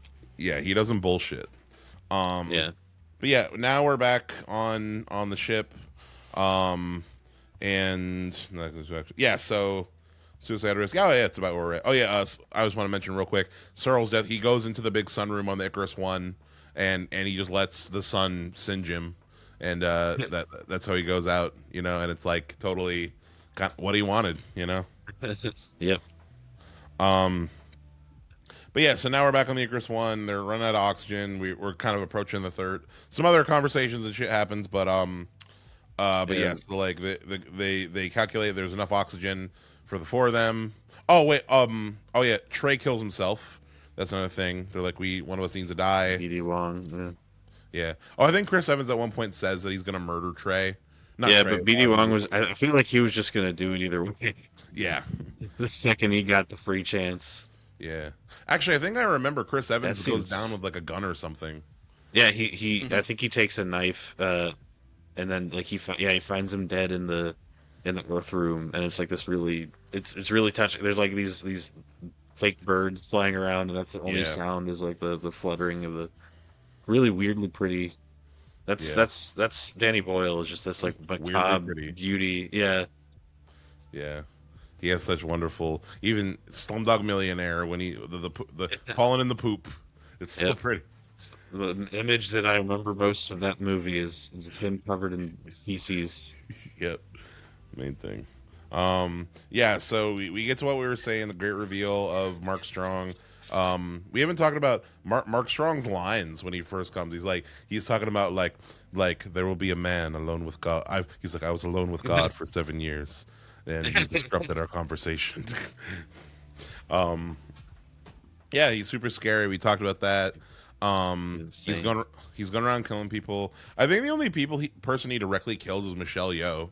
Like he stabs Michelle Yeoh in the green room right as she Yeah, finds the little leaf. and she's sitting and she's got the leaf in her hand. That's in this kind of weirdly like not definitely not the position she died in, but hey, it's like it's poetic. Mm-hmm. Yep. But yeah, there's a big. The last two people left are Rose Byrne and Cillian Murphy. If I had to, not to complain necessarily, um, maybe I don't know. If, there's already a lot of characters and a lot of big moments. Rose Byrne, I feel like doesn't. They don't really give her character anything to do beyond like maybe she has some light romantic tension with Cillian Murphy. Um, Yeah, she's just she's like yeah, she's kind of redundant. She's like representing like the heart and like the human factor that Chris Evans can argue against when yeah, when Cillian Murphy's not in the room. Yeah, no, I felt the same way about her character, generally speaking. But to Joseph's point, she definitely was, I guess, the human core of this crew. yeah, yeah. That's true. Yeah, it's true. She'd be the most directly opposite to Chris Evans. Yeah, I guess I don't know. I guess it's the thing where it's like I pretty much agreed with Chris Evans the whole time, even though I can totally see Yeah. in that situation being in What are we that. doing here, you know? Yep. But yeah, so there's a big payload room. There's a big green screen room that looks like a big where. You know what? You know what the payload room reminded me of? Just you remember the big room that the end of Yeah. this takes place in? They fall down. It reminded me of a Total Recall. The Yeah. the Martian, like you know the Martian facility or whatever. Right. Yeah, Yeah. the Just underground big facility. cube walls. Damn, I Yeah. gotta rewatch Total Recall. Ugh. Yeah, the original Total Recall. Not, I don't think they have that whole situation. I haven't seen the remake in forever, but I'm talking about the original. Um, There's that so why haven't we should done Total Recall on the show? I That's a will good come back question. for Total. Let's do both Yeah. Total Recalls. Ooh, that actually fits so perfectly with Predator and everything that we've done. that would be a great double. You know what else might be a good double? And it's also Paul Verhoeven. RoboCop versus. It's all actually that's the exact same era too. Yep. Shit. Yeah, no, Yeah. we're doing that. God, I Yeah, can't wait but for them we're- to remake Starship Troopers and completely miss the point. Hell yeah. I They're gonna think- make it a series. They're gonna do it the same way they did RoboCop. Treat it like Top Gun Maverick and triple the defense budget. Tom Holland as Rico. It's Johnny Rico. Oh, fucking kill me! Oh my god. That Jake- would actually. Elsie, you do realize you predicted the future. Like that's gonna happen. Jacob Elordi as Johnny Rico. Ugh, That's it. but Yeah, the bugs are actually evil this time. yeah. So they drop the bomb into the sun. There's that pretty moment, like you said, where Cillian Murphy like touches the surface of the sun. Yeah, there's some some kind of some weird pacing right here at the end. Yeah. There's this like really big emotional moment when Cillian Murphy's got to jump like between the sections of the ship. Yeah, And that honestly feels like the end of the movie, and then there's like a whole whole other bit. other scene. Yeah. You're like, oh, it's gonna keep going. I didn't think that they needed that scene at the end with the. I'm sorry. Did I miss? Did we skip over a scene? No. Go on. Are you talking I- about the scene on Earth? Yeah, I really didn't think they needed that scene personally. No. I get it shows like the condition of everything that's like they're saving, everything they're doing, or But they trying did this it. mission is a success. I Yeah. just it just took me out a little bit at the end. Yeah, I think it's probably just to be like for the people in the audience who are it's too it's to like definitively say like yes they succeeded. Yeah. Like Who need that there's closure? no question about it. Yeah, I love how I the do only- agree though. It does feel very unnecessary. I like how the only way that they can show that the Earth was getting colder was to show snow on the ground. They just went and It's fucking cold. filmed. They filmed in. They just went to like fucking Toronto for a day. And, Went Go to out Drake- there and stare at the sun. Went to Drake's backyard just for like, all right, there's a lot of land here and there's snow. Let's do it. excuse me. But yeah, no, and then yeah, that's Sunshine. Like we've been saying, it's a great fucking sci-fi movie. It's well directed. It's thrilling. I appreciate. What the fuck? Hold on. Oh. Sorry, no, I'm good. My laptop has been not plugged in power wise. I just got the low battery warning. I'm like, what the fuck? But it's okay because now, boom, It's okay. power. That might have been why my shit was fucking up earlier. Sometimes it does that when it's low Oh power. yeah. What was I saying? Yeah, no, it's not that long. I think the pace is pretty. It's I'm Yeah, pretty hour, yeah, 107 minutes, so hour 47. So like honestly, under 2 hours, pretty tight movie. Yeah, yeah, it's a it fun doesn't have a little lot. It doesn't have a thriller. lot of fat on it. Every scene has a purpose. All the Yeah, characters have clear motivations, and the pace is. I hate to say it's not brisk, but it's appropriate. Um, Yeah. Honestly, I like this movie the more and more we've been talking about it. It just feels like peak like Danny Boyle in a nutshell. Like Hmm. very Yeah. detail oriented, very clearly cares about the craft. And yeah, very. You have a good person to fanboy over, Joseph. He's good people. Thank you. I agree with everything he just said. yes. And now it is our the favorite segment. Let's pick our prop. Yay! I don't want. Um, Joseph, I think I know what you want for your prop, but let's let Jack go first. He's been- I want the DVD box set of 28 Days Later. Uh, nah, I'm just kidding. I'm Is that gonna it? go. Is that in the movie? I wouldn't doubt it. I shit. Now I'm thinking about Planet of the Apes. Um, that's what I love about our discussions. It just becomes about everything else besides the movie we're talking about, and it makes me Yeah. really happy. That's the Uh, show. We're just hanging, just guys being dudes. I'm gonna go with. I really like the little plant. I don't know. I've been getting Mm. into cooking more recently, and this little plant is just a little guy. Just a little Um, fellow. yeah, I'll do the little plant. Cool. I'll show you a Good little plant. choice. Rock and roll, Joseph. I Uh, think I know what you want, but go ahead. I'm torn. I'm interested to know what you think, but I either want a model of the ship to put in a big cool glass case and have golden light shine on it, or I want what's his name, Mark Strong. I want the You want Mark arm Strong, skin. I want the arm skin that arm skin. slots off him at the end. The gloves on his Oh, arm. that effect too. Oh, that Mm, that one got me. It's I don't that's know which one I want more. I'm gonna say the ship because I think the arm would just be too hard to explain. the sound design and stuff. Joseph. That's shocking. You didn't go for what I thought. In that case, I get Wait. it. I'm taking one of the suit helmets. I'm taking Oh, man. one of the spacesuit helmets. Yeah, and then fucking Yeah. epic. All I'm right. gonna I'm I'm still gonna comfortable with my choice. and I'm gonna hotbox it. I'm gonna fucking I'm gonna rig it up. Look. You can have it, but you have to let me try it. Try it on. We'll have two. I'll get two. But yeah, We'll no, just I run want. around in your yard. Yeah, if just realistically, the helmet would be best because I could put it somewhere. If I had room for the whole suit, I'd want the whole suit. But at the very least, just the helmet. Okay. Yeah. No, and that's Sunshine. Find it wherever it is. You got to rent it right now. Very Yeah, much I worth rented the it. $4. I'm gonna be on the lookout for it at secondhand shops because I've definitely seen it at like half price book or something for reasonable. I wish I would have grabbed it. 'Cause- Underrated gem. Yep. So I'm gonna be on the lookout for it. So yeah, definitely go watch Sunshine. This seems Um, like like you mentioned it earlier. This is like prime for like an Arrow release. I yeah, feel like 100%. this one fits Ooh. Arrow's model to a T. I'll Arrow for that. or yeah, Arrow's been doing a lot So of many options. yeah. Man, maybe even I could see Criterion actually because Criterion has some other Danny Boyle stuff, so I could see them. Yeah, do they it have too. Train Spotting. Yeah, so Yes, they that should. Damn it. would track. But yeah, no. So now we can talk about this movie came out a year before Sunshine. So I wonder how many people like Sunshine is that like a spinoff of Little Miss Sunshine? Little Miss Sunshine, eternal sunshine of the spotless mind. I have in the background. I do have. Wait a second, I can show you. I do have. This movie is quite easy to find on DVD. Nice. Playing in the background.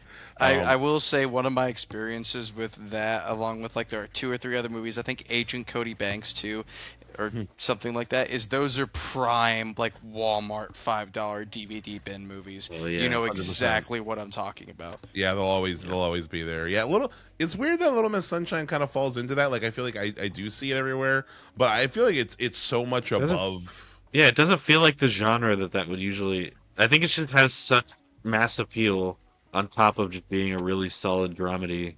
I think I think people group it into other like just family road trip Yeah. on the surface it's kind of a family road trip comedy like it's like National Lampoon or like I mean it's got a lot going on. Like it is very funny, but it is Yeah. also like a very well written drama. Which There is yeah, a point in this movie where I would say it kind of tilts into National Lampoon territory. Like it's in kind of goofiness to a point that it kind of surprised me, and I guess that is the point. But we'll get was it to it. funnier than you thought? Yeah. Anyway, so Little Miss Sunshine, 2006, American. This is the first time I've fucking seen this. Hold up, Wikipedia. Wikipedia has it labeled as a tragic, one Tragic word, comedy. tragic comedy as one word. Not like a Okay. Not a alright. not a comedy drama, a tragic comedy, all one word. That's a first for me.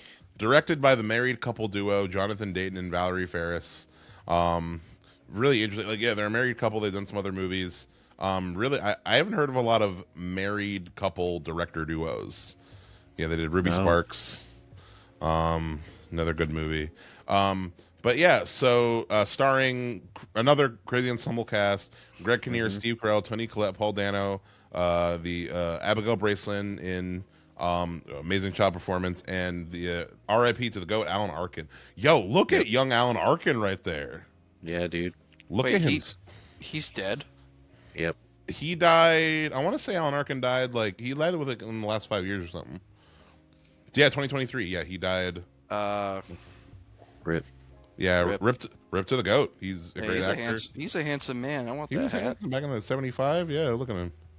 Kind of looking like he's walking on a Woody Allen movie or something. But anywho, see, A Little Miss Sunshine. What did y'all? Okay, so had y'all seen it before? What'd you bring into this viewing? Like history with it? Give me the whole, all that shit. Mine's gonna be really short. I had no history. I knew the title, and I knew I'd had a couple people recommend it to me, but that was it. And then I watched it. And Avery, my wife, had seen it, and uh, she's like, "Oh no, that's gonna be a movie that you like." And I'm like, "If you say so." Oh, And then I she watched. didn't like it. And I watched. No, she did. She was just like, I just don't want to cry. But I mean, I guess if you have to watch it. And then I watched it, and I was like, I do like this. He's a good judge of my character.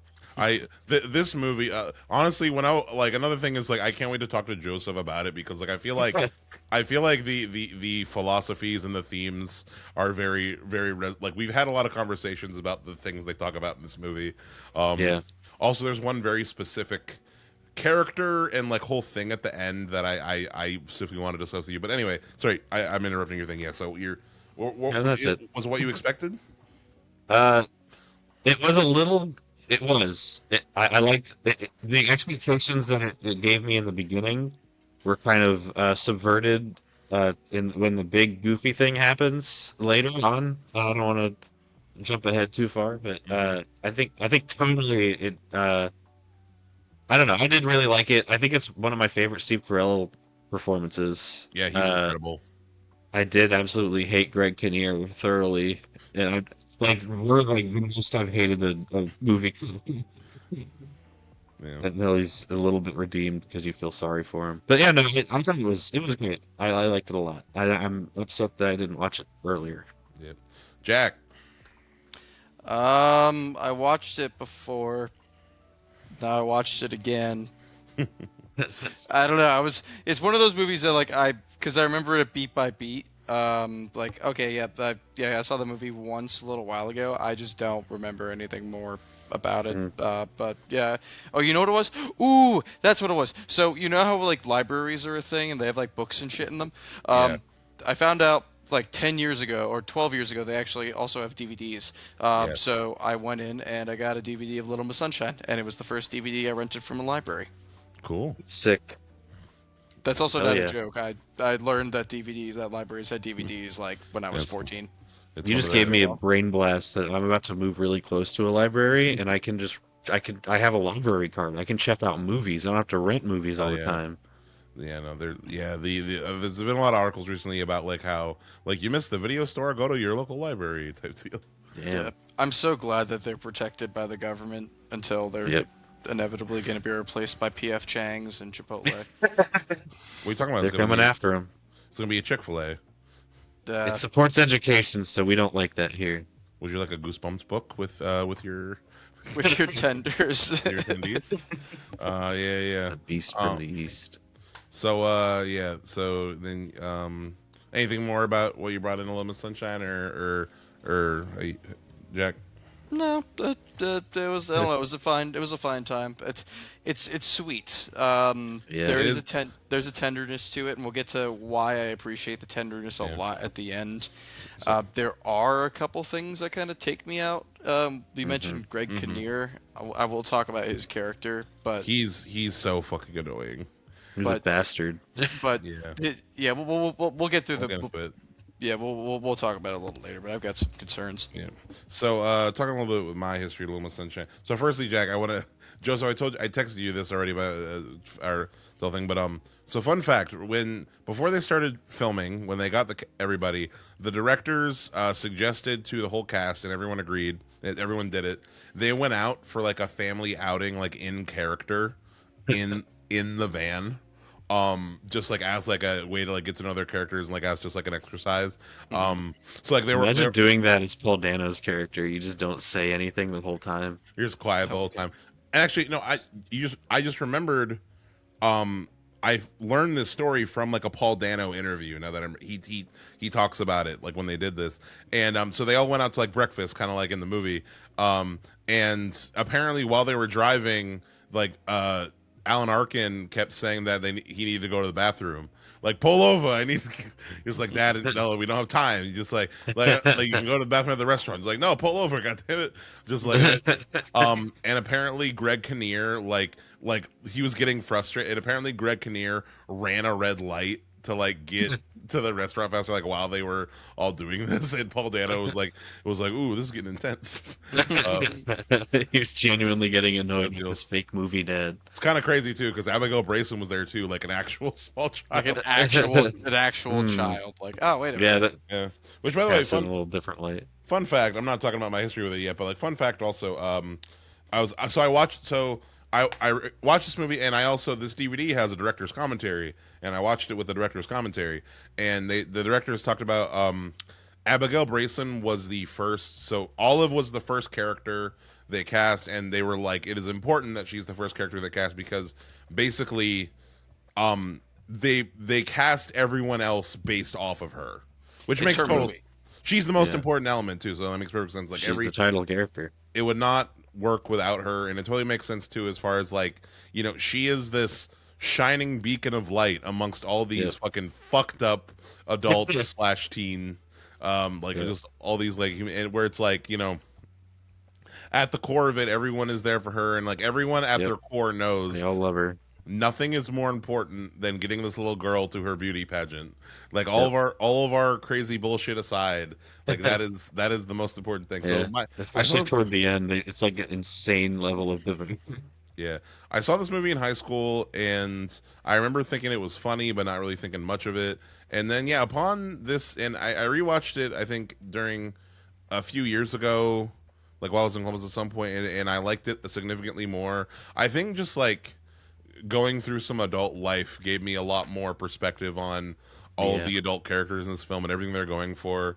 Yeah, and like you mentioned with Steve Carell, yeah, his performance is great. Honestly, this movie made me realize I enjoy Steve Carell as a dramatic actor more than I do as a comedic actor. Because like how'd I put it? Steve Carell's never been one of my favorite funny guys. Like, he's and I think part of it is because I was thinking about this, Joseph. I think because Steve Carell is almost like a lot of his humor is based on that kind of like cringe humor, like the Yeah. Michael Scott. Yeah, or that's thing- not your thing. Yeah. Or like But it is mine. 100%. Dinner for Schmucks is Yeah. the same kind of thing where it's like his whole thing is like he's really fucking weird and people think he's really weird and it's awkward and like that's and I 40-year-old virgin. 40-year-old versions that sometimes he's funny, some like Yeah. honestly minor role. You know what movie I thought he was hilarious in, and it's funny because I think it's very against his type. You ever seen Evan Almighty, the Bruce Almighty spinoff? Yes. Yeah. Yes. Yeah. I thought he was funny in that movie. He just like plays a dick. He's an asshole through the whole movie. He doesn't Yeah. even have Sick. like a real character arc. Dude, Joseph, you gotta. Have you Never seen it? seen it. Dude, No. you gotta watch it. like Yeah, putting That the was piece. the sequel to Bruce Almighty. That's the movie we're talking about. it's a spin off Bruce Almighty because what's it called? Steve Carell's character Evan Baxter is he Oh, has a he's like small a news anchor, yeah right? he's the guy that usurps Jim Carrey's job in Bruce Almighty. They gave him a spin off. That's random as fuck. And he's not just he's And a you're saying this is a politician. good movie? It is. This has a 24% on Rotten Tomatoes. It's wrong, sir. Like it's Listen, I'm sorry, you watch it. Facts are just opinions, dude. it's a movie of the That week. is true. But no, but other Society dramatic- is a shared hallucination. but I'm Steve so scared. but Steve Carell's always impressed me with his dramatic roles, like Foxcatcher, he was great in Beautiful Boy with Timothy Chalamet. He also killed. There's a movie called The Way Back that he's also really good in. He plays like an asshole stepdad. Yeah. I A do- good, I a good do. example of that, like blending, is Crazy Stupid Love too. I don't know if you guys have Yes. seen it in a while, but he's He's because great in that, too. he's very good at a straight man with just the occasional like humorous like the comedy chops are definitely still there, but a character that has like the straight man energy, straight man edge, kind of like in this movie, but he Yeah. can, but his quirks definitely Yeah, shine he's- through a straight man performance. Yeah, He's great. He can play like he's the smartest guy in the room in this movie, and then he can play a complete moron in another movie, and he does both really well. yeah. Uh, I the way I really love how to put it. His character. I have a lot of the grandpa is probably my favorite character, but Steve Carell's definitely a close second. I mean, a lot of the reason why grandpa's my favorite character is because he's really funny. Yeah. But yeah, Steve I think Carell- Steve Carell's character is just the most likable for me. So yeah, he has the most kind of intense arc. I mean, not even just because like the movie opens with like him after he tried to kill himself, but like yeah. just everything he goes through, his whole journey of like learning to love life again is it's the whole thing. But yeah, so speaking about bringing into the plot, we'll get into this real quick. Yeah, so we get introduced to this family, all the characters of this family. The first thing we see is Olive watching the beauty pageant on TV. Abigail Breslin, she's this little girl who really wants to do beauty pageants. And it's kind of insinuated that like the main reason she's into it is because she wants her dad to like think she's a winner. Yeah, yeah, because her dad is a dick and a motivational speaker who He's a bad preaches- motivational speaker. yeah, exactly.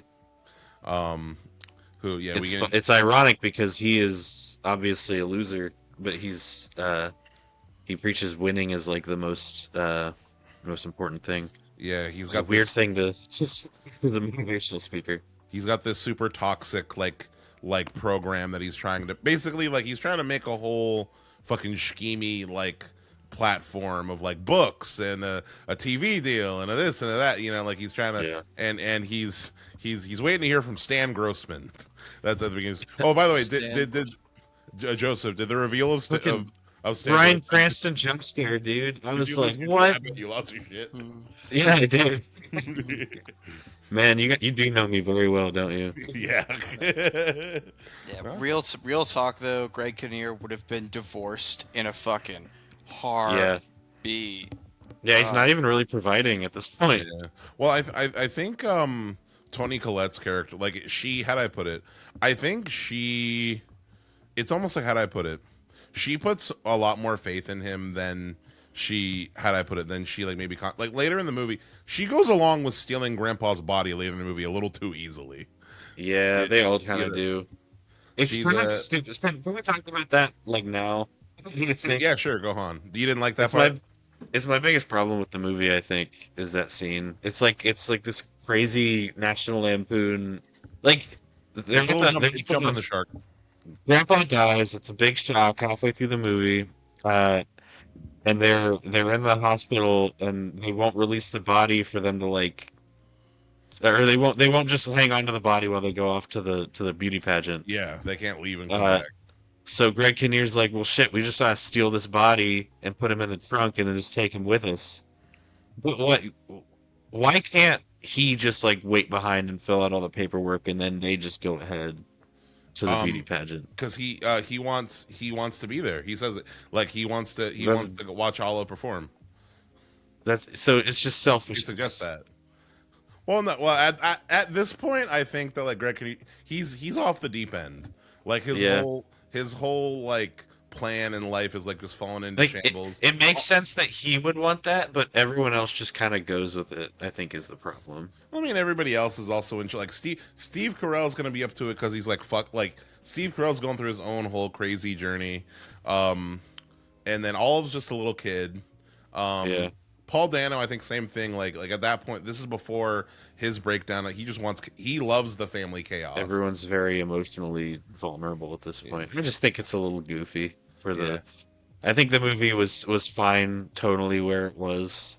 It kind of fell off the line a little bit for you right there. Yeah, jumped the shark just a little bit. That's fair.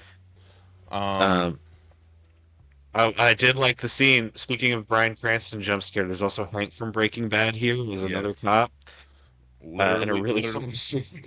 Oh, when the pornography just decides to Yeah, filter on out he's right like, on cue. my man, hell yeah, yeah. a little bit of this, a little bit of that. He's like, wow, fellow man of culture, I see. And then when It's he fucking finds, hot. and then when he finds the guy porn, he's like, "You keep that to yourself." He's freaked out. It would have been, He's it would have been, panic. it would have been funnier if he's like, "Ooh, I'm into that too." Yeah, that's what I was hoping for. Is he like, oh hell yeah, my man, you speaking the same language. This is that good shit. Yeah, exactly. Freak. Thought that was Yeah. a wasted opportunity. Yeah, but no, in my head canon, that's literally Hank before he becomes a Yeah. he becomes a detective. It popped up, and I was like, he's he is. Sorry, Fucking, that was a sneeze. it's all good. But yeah, so as far as the just going through like what each of the characters are going through real quick, and this is like the opening of the movie. So yeah, so Richard is a motivational speaker. Dwayne, their teenage son, is he's taken a vow of silence until he accomplishes his dream of becoming a fighter pilot. Let's see, yeah, Frank recently he's a Proust scholar. He's a man of education. He was the leading scholar in America. Leading press scholar until fucking Larry Sugarman took That his fucker. fucking Larry Sugarman took his lover and his title and everything. He recently attempted suicide that failed, and that's what he's got going on. And basically, the movie starts with her, Toni Collette, the mom, going to pick him up from the hospital, and then as the grandpa, who I'm pretty sure Grandpa is literally just listed as Grandpa on Wikipedia here. What's his name? I think he has a name. It's like Irving or something, isn't it? Wilma Sunshine. That sounds about right. Like That does sound like a grandpa name. Edwin. His name's Edwin. Edwin. Grandpa Edwin. Just not on Wikipedia, I guess. But yeah, he's addicted to heroin, and he got kicked out of his nursing home for being addicted to heroin. So every night it's the goddamn fucking chicken. He's not happy with his. the goddamn fucking chicken. I still got Nazi bullets in my ass. That's I stem that. So that's honestly like from first time I watched it, the scene I remember the most, the line I remember the most. Yeah. I still got Nazi bullets in my ass. bullets in my ass. But yes, I love that the dad's name is Richard Hoover, by the way. I think I'm a big fan of that naming convention for characters. yeah. No, real good. Yeah, real good name and real good. I feel like this family's well cast, not just in terms of their chemistry, but like I definitely buy at least visually everyone being related to each other. The outfits are really fun. I think Yeah. like when you look at the outfits, like Richard has the color most coding. dad shoes, the most fucking like white Walmart ass Avia Yeah. dad shoes, and he's got the shortest khaki shorts. And the phone belt clip, like he's the most dad on a fucking vacation, on a road trip looking. I'm a big fan of the relationship between Dwayne and Uncle Frank. I like that they're like kind of styled the same way too. Like they both Yeah. are wearing, they're both black and white. Yeah, They're like at completely different stages of their life, but they understand each other. yeah, they're both just like so depressed and edgy, yeah, and different. Yeah. It is a really sweet relationship. Like they're kind of instantly homies. Like, and also even later in the movie when they're at the hotel for the beauty pageant, Dwayne's like, "Let's get out of here, man." Yeah, we gotta get the fuck out of here. Even Steve the Carell first, doesn't even question it. Yeah, even their first scene together when he's spending the night Yeah, in Dwayne's room, and just like the tenderness of the note yeah. of Don't like kill yourself in don't my room. Yeah, and the response is just like a sullen, and like Steve Carell, who's been like pretty much dead silent or nearly dead silent besides Yeah. nearly dead. describing. Yeah, and it just him like looking at him and saying, "I couldn't do that to you." Like, that's um, Yeah, in Sean my Connery. Yeah. yeah, in my opinion, the heart of the movie is obviously besides Olive is between those two, because they're the ones that change the most over the course Yeah. of the movie. I think the biggest success in this whole movie is getting me to like actually sympathize and kind of like Richard by the end of it. Mhm. Because oh my God, him at the beginning of this movie, Insufferable. one of Everything the that comes most out of his fucking relatable mouth. characters in any fucking movie ever made. Yep. Luck is Crowning achievement. luck is what winners call their luck is what losers call their fucking whatever their hopes. Yep. It's He's just sick in the head. the thing about Richard's character, and I like mentioned it earlier. Like, there's a certain threshold for characters and redemption for me personally. Mhm. Like I like towards the end of it, like the dancing scene is great. Like I love Yeah. it. I love when the rest of the family goes up to support Olive. Like there's a point where I just look at Richard. I'm just like, dude, I don't care about you. You've been such an Yeah, asshole. I was supposed to feel bad. I felt bad for him when his dad died. But when his business shit was falling through, I was like, good. Yeah, Yeah. I I hope mean, it my does. well earned. My favorite scene in the movie, or the scene that got the most reaction out of me, is the diner scene, which is generally a really good scene. Yeah, Ice cream. Yeah, when there's the back and forth, like the ice cream, and the whole time I'm just so unbearably like rolling my eyes. I'm like, okay, you're beating a dead bush, like we get it, like it's you are trying to give this little girl an eating disorder. yeah, Like, Yeah. and actually. but then all the family they just rally together and like, nah, fuck you, Dad. Yeah. Let's convince let's open up the world a little bit to Olive. I mean, like, It's come such on, a clever little moment. Yeah. she's such Yeah. a fucking kid. You know. I really like there's like that subtle look that the waiter gives Uh-huh. to like the dad or like to Olive and the like essentially Yeah. like Alamodi, right? Like, Yeah. um, But yeah, and then the vibe's completely different when she comes back. yeah. yeah. I love Steve Carell kind of making everyone at the table smile by explaining a la mode, and then Greg Oh, and Kinnear then tells him to shut Shut the up. fuck up. Shut the he's fuck so up. he's so insecure. Richard is so Frank's insecure by Steve Carell's intelligence, and that, like you in the scene where he's explaining his whole like why he killed himself, and he's like number one Proust scholar, and like number two Proust scholar. Like, who's number one? That would be me, Richard. Also even my even worse for me than the ice cream scene, like with Richard being, but like when he's trying to like explain for Steve Carell why he killed himself and like totally like because he's a sick man type and totally Yeah, like because he's sick in the head. Yeah. because it's a moment where like all of his like Steve Carell is really taking his time to be sensitive and answer her question honestly and answer it in a way that she can like fully understand the whole picture. And Yeah. he's just trying to be like, oh, he's a loser. That's why. Yeah. He's a loser, so he tried to kill himself. All of it. And losers eat ice cream. Losers eat ice cream and they don't get deals from Stan Grossman. Yeah. But yeah, no, and just like Right. the balance between that and yeah, that whole scene too, like Steve Carell explaining that line's a rides line for me really well between the whole drama and comedy because he's the whole time she's like, and that's when you decided to kill yourself, and he's like, no, then this worst thing happens. Yeah. Yeah, no, Steve Carell, yeah, he's really good. His white fat. But I have the movie on in the background right now on my third monitor. It's been going. Nice. But what's it called? I was because I got the DVD. Unfortunately, I didn't have the Sunshine DVD, so I wasn't going. But yeah, so there's the breakfast scene, which we kind of been talking about, just establishing everything in the middle of the breakfast scene when you're like, oh yeah, Olive, you got a voicemail from something about Little Miss Sunshine, and she immediately starts like she's so cute. Like she immediately starts Yeah. freaking out when she hears the voicemail. She starts screaming, packing her shit, like she's just running Yep. into the other room. And And it immediately, completely throws a wrench into their whole lives, and they have this big blow up argument. She doesn't even fucking notice. she's not listening, not caring, and it's like it's like, no, Richard, don't ruin this little girl's dreams. Like he's trying to be like, we can't go, and Yeah. No, let's say, yeah, no, we're going. Yeah. one You way or only the go other. if you win. Yeah. When they're then we get the scene where they're rolling together and Grandpa's talking about fuck a lot of women, Dwayne. Um, and we kind of get some more backstory on Lot. Grandpa. Like, what's up? Nothing. Sorry, sorry, Jack. I thought you said something that I thought I No, heard. my Yep. And also, I also like. I also want to say to another relationship. I like the dynamic between Grandpa and Frank. Even though like Grandpa Yeah, is throwing some like homophobic slurs and shit on, he's really, how do I put it?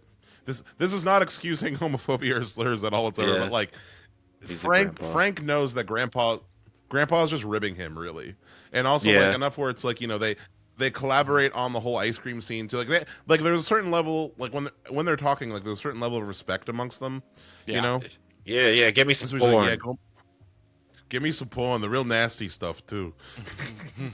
That was you could tell Steve Carell was having a blast. Like, yep, that one and that. Yeah, another yeah, and then he runs into his ex and Larry Sugarman's outside too. Awkward scene. Which something that I want to mention from the director's commentary during that scene. They talk about how on paper that scene where he runs into his ex was written as a lot more comedic than it's a funny Oh scene, yeah. No, but you like can Steve tell after he Carell, leaves. Like Steve Carell's like, I'm gonna fucking. yeah, he shook, and like you can see Yeah, the pain and the embarrassment and like the shame on his face. Like they talk about, yeah, Steve Carell just like really brought it. Yeah, no, just yeah. fucking. I want to mention it again. Like, yeah, I enjoy Steve Carell as a dramatic actor way more than I do as a comedic actor. Honestly, Yeah. like, and anytime I've seen him do a drama, he's just like always and a part of it too is because like he's witty. Like Yeah. Yeah. he's really good at dry humor. Like Frank is really funny. He's In the like king of the straight actually the face. next Yeah. yeah, which I think one of the next scenes that happens is when Richard is explaining the 12 steps and explaining the whole thing, and he's like, "Yep, mm-hmm, oh yeah, of course." Like he's the sarcastic about it. Um, Wow, that's really interesting. yep. Um, let's see. So yeah, another before what's it called? Oh yeah, so the van, yeah, the van breaks down. That's actually a huge thing. The van, so like the van, basically the first, the van it's a manual transmission, and basically like the first, I don't remember the clutch breaks or whatever, and like the transmission can't go from in the first two gears. So in order for the van to go, they either need to have it be on a hill and roll down and then go, or Hmm. the whole family has to like push the van to a certain speed before like the engine can turn on type deal. And the filmmakers talk about that's literally just representation of the family. They can only move forward, they can only get to where they're going when they work together. Yeah. Pretty Yep. essential metaphor there. Yeah. um It's a really beautiful setup. When Grandpa catches Olive when she jumps into the van. yeah Later in the yeah. movie, he's not there, and then she has to do it herself. It's really, yeah really beautiful moment. There's all kinds of like little, like really just nice, sweet moments like that throughout yeah this whole movie. Yeah. my I love the Go way ahead, that Jack. those sorry, I love the way that the shot like it's not the best shot movie in the world, but I love the way that the pushing scenes are shot, just the whole family in the frame, like with Yeah. where the van is and where they're going, like just the immediate destination after the push. I like little moments like that in this movie. This movie is a lot of really good little moments and little choices. For having such dark themes and for like characters going through such serious shit, this movie is surprisingly heartwarming. Like it is a feel good movie. Like Yeah. weirdly enough. Um I love a like good road trip movie. yeah. What was I gonna say? The scene where he's Frank's giving him shit for the program is happening right now. But let's see. I want to talk about. I think I've said my favorite scene in the movie a few times. What I'm about to talk about is my actual favorite scene in the movie. They get a hotel for the night, the family, and everyone's kind of paired. Oh, after Richard finds out he lost the deal, everyone has Frank and Paul Dano have a room. The parents have a room, and then Grandpa and Olive have their room. And I love this scene between. It's also, I think, Abigail Breslin's best acting in the movie. Like when she's like, "Grandpa, am I pretty? Grandpa, what if I lose?" And like she's like, "Daddy hates losing," and she starts crying, and Grandpa has to like pull her out of it. Yeah. And also this whole scene, Grandpa is trying to go to the bathroom to do heroin. and That's true. and originally so in the director's commentary they talk about how originally when they started shooting, the scene was written where like Grandpa and Olive just had this conversation, but they didn't have that element of him trying to, like, he was just sitting on the bed the whole time talking to Olive, and they're like, the scene is missing something. We need more motion, like some. So they have like, oh, why doesn't it, like, Grandpa's trying to go to the bathroom and do heroin, and every time Olive is like, Grandpa, and he has to get pulled back, and as Grandpa, and it's really just sweet character writing where like Yeah. when He's Olive not like mad about it. Yeah. no, like no matter every single time she asks for him, he's immediately like he's not getting frustrated at her or whatever. Like immediately he is always giving her his attention, like whatever she needs. It really shows, how do I put it? Great acting on her part, and then also like great acting from Alan Arkin, but just he's just such a good grandpa. Like Yeah. you really Yeah. feel the love in this little scene, the speech that he gives her. Just like Yep. Yeah. I will say there is I remember always going back and forth in my head on whose parent Grandpa is, if he's Greg Kinnear's parent or if he's Tony Collette's parent. First of all, he's Greg Kinnear's dad, right? He's Richard's dad. They say Yeah. he calls him dad a few times. Oh, Dad, the Nazi bullets. Like, yeah. That's it. Gotcha. It makes sense. See, because I remember going back and forth on like, because I guess I just don't pay attention during movies sometimes. I kept on Same. thinking that he was Tony Collette's character's dad. So the whole movie, like, or for the full like first 20, 30 minutes until like I noticed like, oh, he calls him dad at one point. He's like, oh, he's just some disappointed like father-in-law. And then when you add the context, like, at least for me, it hit a lot more the context of his character and his disappointment and his attitude towards the family when you realize, wait, no, he is Richard's dad. Like, he's around there seeing the level of like the toxicity that he's bringing to the rest of the family, kind of the pressure that he's putting on Olive. So that made that scene a lot more like heartfelt for me, because it's not only from the position of like, oh, this is the grandfather taking care of the daughter. Like, this is a surrogate father for a moment, giving her sort of reassurance that she needs when the entire movie she's been feeling just this pressure. Yeah. Even though she's ready to do something that she loves and she's excited to do, but just for a moment, it's the grandfather realizing, oh, wait a minute, she just needs some reassurance from a parental figure, or a father figure. So that hit me more when I realized that paying attention to movies is important. There's either, I forget if it's a throwaway line or if it's just not in the movie, but the filmmakers in the commentary mentioned that and this is confirmed from the film. I don't remember if it's literally said in the movie or if it's like it's a thing. Dwayne is not Richard's kid. Dwayne has a different from a previous marriage. Oh, I never picked up on that. There's some hints, but I'm trying to remember exactly. It's been a minute. The director, they say that like there's like a throwaway line where they mention like Dwayne is going to his dad's this weekend or something, or like Dwayne just came back from his dad's. Actually, yeah, I think she mentions real quick when she introduces Frank to Dwayne, like he just got back from his dad's like over the weekend or whatever. So I like, didn't even pick up on that. yeah, Just a little extra reason for him to include Greg hate Kinnear's Richard. character. Yeah. Not that he needed it. yeah. Oh, and you know what, that kind of makes sense. Wait, you know what makes sense? What that and it part of. Remember when the fuck a lot of women kid, when Alan Arkin's talking about that, Yeah. he's like, your name's Dwayne, right? Dwayne. He doesn't call him grandson. He doesn't call him grandson. Yeah. Which obviously, like, I always thought like, oh, it's because Grandpa's fucking old and high on heroin, so he's not gonna. But like, he's literally not his grandkid, so he's like, yeah, your name's Dwayne, right?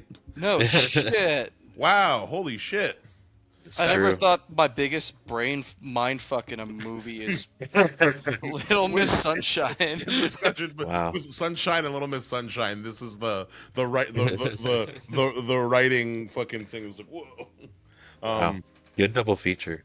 Yeah, I mean, hey, I really think there's some common themes going on here. Yeah. Maybe who's a bigger villain, Mark Strong or the head of the pageant lady at the end. Oh my God, fuck I her. I want to talk a little. I'm going to talk a little bit about this now, by the way, because this is the thing. I want. So I think an underdog character in this movie is Kirby, like the AV guy working for like at the hotel. Because Yeah, they're that at guy this. comes in clutch. So Joseph, the reason was because here's the thing. Joseph and I, we actually met this way. We used to do that kind of work. Joseph and I used to do Yep. like AV event work for stuff. And this whole and Kirby is just like one. He's the sound guy. He's running the sound at the end. But like Yeah. presumably he does other tech stuff because he's like, yeah, I can put them in the system, no problem. He's like, these people are crazy. I'm like, I understand. Yeah, I am not working with these people next year. They are fucking crazy. Yeah, I have been. Yeah. I ain't taking that gig neither, man. I have been at a weird events like that where everyone there is annoying and weird. I feel that. The worst. We haven't done a pageant. You haven't done like a beauty pageant, right? No. The closest thing I've done like some of the dance competitions. Yeah, yeah. With yeah, similar kind of vibes, similar kind of personalities with the people running that. Yeah. But yeah, so but yeah, no, the hotel scene, I love that scene. And then yeah, we get Richard's gonna go talk to Stan Grossman. It's the middle of the night. It's like fucking 11 p.m. and Stan Grossman is 20 miles away. Takes his Vespa, yeah. He tries to he tries to take the van, but he can't get it started because he's by himself. He needs his family to start the car. So he they kind of skip. He goes up to a bunch of fucking rowdy looking teens with like these little moped Vespa bikes, and they kind of cut to him riding one. I don't know if he like paid them or maybe just like stole one of the bikes or whatever. It's never really like shown, but he gets one of the bikes from these teens and he rides this little Vespa 20 miles to where Stan Grossman is staying. And yep, it's a surprise bearded Bryan Cranston. Once again, I'm what scared. if it's Walter White? That's what I'm saying. Hank's in Hank, he's at the hotel. And yeah, no, like I said, Stan Grossman, like this Richard is just trying to cling on. He refuses to accept that he lost, right? That's his whole thing. He refuses to, and Stan Grossman was telling him in the face, like, listen, I tried. Yeah. It's not They working. don't This ain't it. want you. They don't want you. You got to pit. This is failing. This plan has failed. I love how unbothered he is too the whole time. He's like Stan you're Grossman. pulling me away from a party. Yeah, exactly. Like he's like, dude, I don't know. Like you came all the way here just for me to tell you the same thing I told you over the phone. Yeah. Like you're not gonna win. I can't work a miracle just because you drove all night. And I think at first Richard kind of like doubles down. He's like, you know what?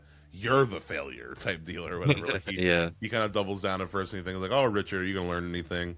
And then then Grandpa dies overnight. Yep. He overdosed in his bed or whatever. And then we talked a little bit about we talked about the hospital scene already. I think the whole hospital scene's fucking hilarious. But I totally respect what you mean as far as like it jumps. It is the most unrealistic element of like wholly illegal Batman. Yeah. Like Yeah. this is big boy crime. This is like not even funny. You're facing time, buddy. Yeah. Yeah. Yeah, they face no repercussions from the hospital, like no investigation. They just give it to some guys in a van to take away the body. Yeah. That's the thing, is like there's gonna be a paper trail. People at that hospital are gonna notice that you left without paying, and Yeah. and And B, the like with a human body. woman, the court, that woman, I forget what her title, like the coroner coordinator lady, like she knows that you were giving her shit about the body, and like she knows, And the hospital staff literally watching too, where it could all probably corroborate. and she knows where they know where you're going. You said like, yeah, we're trying to get to so and so for this pageant, Yep. like part of me expected a little bit that like they'd get there and then maybe like the cops would show up during All's performance or something, like, hey, we're here for that Yeah, body. like Blues Brothers. yeah, exactly. Oh Maybe yeah, they could stop the creepy fucking host too. Dude, that guy is fucking hilarious. That guy is Oh, the yeah. perfect- So funny. That guy does a perfect job as a child pageant host. Just like kind of creepy. Like, what kind of person does it take to like want to do this job? I'm on Wikipedia right now, so that the character is just credited as pageant MC. This guy, it's that actor Matthew Winston is the son of Stan Winston. Really, Yeah. that's fucking great. That is crazy. Yeah, that's awesome. Mm. No, I love that part where he's singing to like all the girls individually, and then he like gets to Olive at the end, and he's just like holding this note, and she's just like looking her. She's like uncomfortable. Yeah, let's talk Yeah, about. So yeah, we're at the pageant now, pretty much. So yeah, immediately. I mean, how do I put it? The filmmakers are against these kind of pageants. I'm against these kind of pageants. yeah, Immediately, the vibe is fucking weird and fucked. Um, and like, yeah, yeah. And Greg Kinnear is like a great uh like straight man, like looking around at this. They keep cutting to his reactions, and they're pretty funny. Like, the dude next to him with the fucking headphones in. it's pageant, huh? Who's your kid? I don't. First time, huh? First time. Yeah, immediately you got to make you feel. But yeah, no, yeah, no, just like they're portraying it kind of like as it is, as far as like like these kind of pageants are super exploitative, really Mm. just hypersexualizing these little girls, and like Yeah, it's also so weird. also all the weird work, like these girls are getting like spray tanned in the back, like with this like really dangerous looking chemicals, and like they're Yeah, no, and the movie, yeah, we're on the same page with the movie. I think where it's just like I think I'd rather be literally anywhere than like, yeah, Yeah. and with also those people. it's also very clear that like it's a very like Olive is not, how do I put it? It's not that she hasn't been preparing for it. It's just that like she, it's very clear that the routine, everything that Grandpa and her set up with the costumes and the routine, everything Yeah, is not, um, it is not in line with the vibes of this pageant. And part of me wonders, do you think that Grandpa purposefully kind of like set up killed the himself routine? before he had to see it. No. I mean, like, no, no, not at all, dude. That was good. I meant, do Thank you you. think that Grandpa set this routine up specifically as like a fuck you to the pageantry? Like, I do you think think that Grandpa thought it Grandpa was told. fucked? I think Grandpa told her to do what he thought was cool, what he thought people would want Yeah, to see. yeah, because I don't feel like that. I could see both ways, but I don't think because Grandpa would have had to know, like, if it was like an Yeah. intentional, like, okay, this is gonna ruin Olive's life. No, Um, I don't think Grandpa knows a lot about pageant culture. Grandpa was just winging it. yeah, just Yeah. like, yeah, this would be fun. Yeah, Yeah. exactly. But Grandpa would have been really, like Richard said at the end, Grandpa really would have been proud with the ones, because Oh yeah. she comes onto that stage with confidence, and Hmm. it's totally such a great fuck you to the whole pageant. It's awesome. Like I was really satisfied seeing the fucking pageant runner lady be all pissed at Olive, and Yeah. Richard's like, she's Oh, kicking ass. That's what she's doing. oh, we skipped one of my favorite scenes when Paul Dano finds out that he's colorblind. Oh yeah. Oh When Oh, yeah. that scene's Did that is completely probably forgot. that's like my because second as favorite scene in the movie. I don't know how it came up earlier in this conversation that I'm colorblind, but I I am. think it As was soon because as we're that talking about Paul test, Dano. as soon as that test came up and he couldn't see the number, it was immediately like clicked in my head like, oh fuck, they're probably gonna want to pull the van. Yep. Yeah. No. No, that seems amazing. No, I And remember. like, Yeah, my colorblind. That reminded me of my colorblindness bullying yeah, experience. It was like when like mm, everybody, all my friends found out I was colorblind in like seventh or eighth grade or something, and they used to like show me the colorblindness yep. test. Like, what does this one What's say? this? What color is this? I'm like, I Yeah. can't. Something I can't change. Hell yeah. Keep going. It's really funny. Yeah. But okay. Can I rant about Quentin Tarantino for a section? For a Abs- second. Yeah, what the I will fuck is that always guy welcome talking that. about? Oh, What Paul are you? Dano. Yeah, right. Paul. What the fuck are you on, Quentin? I What is he didn't look. I didn't talking look about? into that. I don't know the details of that whole situation. There's got to be something personal. Like just Yeah, there's something. I mean, like he's talking about like, well, I think opposite Daniel Day-Lewis, Paul Dano's performance doesn't really hold it like line up, and it's like it's Daniel Day-Lewis, so it's yeah, not really name fair. any actor in any movie that was with Daniel Day-Lewis that had a Like, performance as good as Daniel Day-Lewis is in and that There movie. Will Be Blood. Oh my God, that movie's amazing. Paul Dano's amazing in that movie. I don't know what he's talking about. He plays characters and he plays them both really well. Yeah. Yeah, but he's And he's yeah, just like, what does he have to gain? Like Quentin, what do you have to gain by saying these words, which are actively harming somebody else? To me, it feels like something like he said at one time passing that he thought that that was a flaw in There Will Be Blood, and people like challenged him on it. So it's just one of these things where it's like an old man doubling down on a bad take, where Yeah. he's gonna die on this hill. Yeah, and that's the thing about it. Like again, like kind of just you can disagree about something. You can have opinions on a Yeah, on the performance, but when you just when you double down and there's just this vitriol, there's this anger, this frustration, like essentially, like yeah. he's just he's planting this flag in this arbitrary fuck this guy. Weird. Yep. I hope to God that Paul Dano gets his Killian Murphy arc.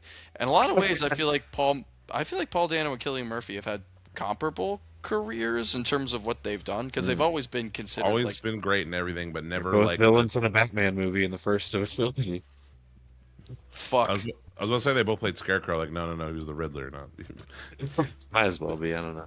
But yeah, like it's Just just different theming.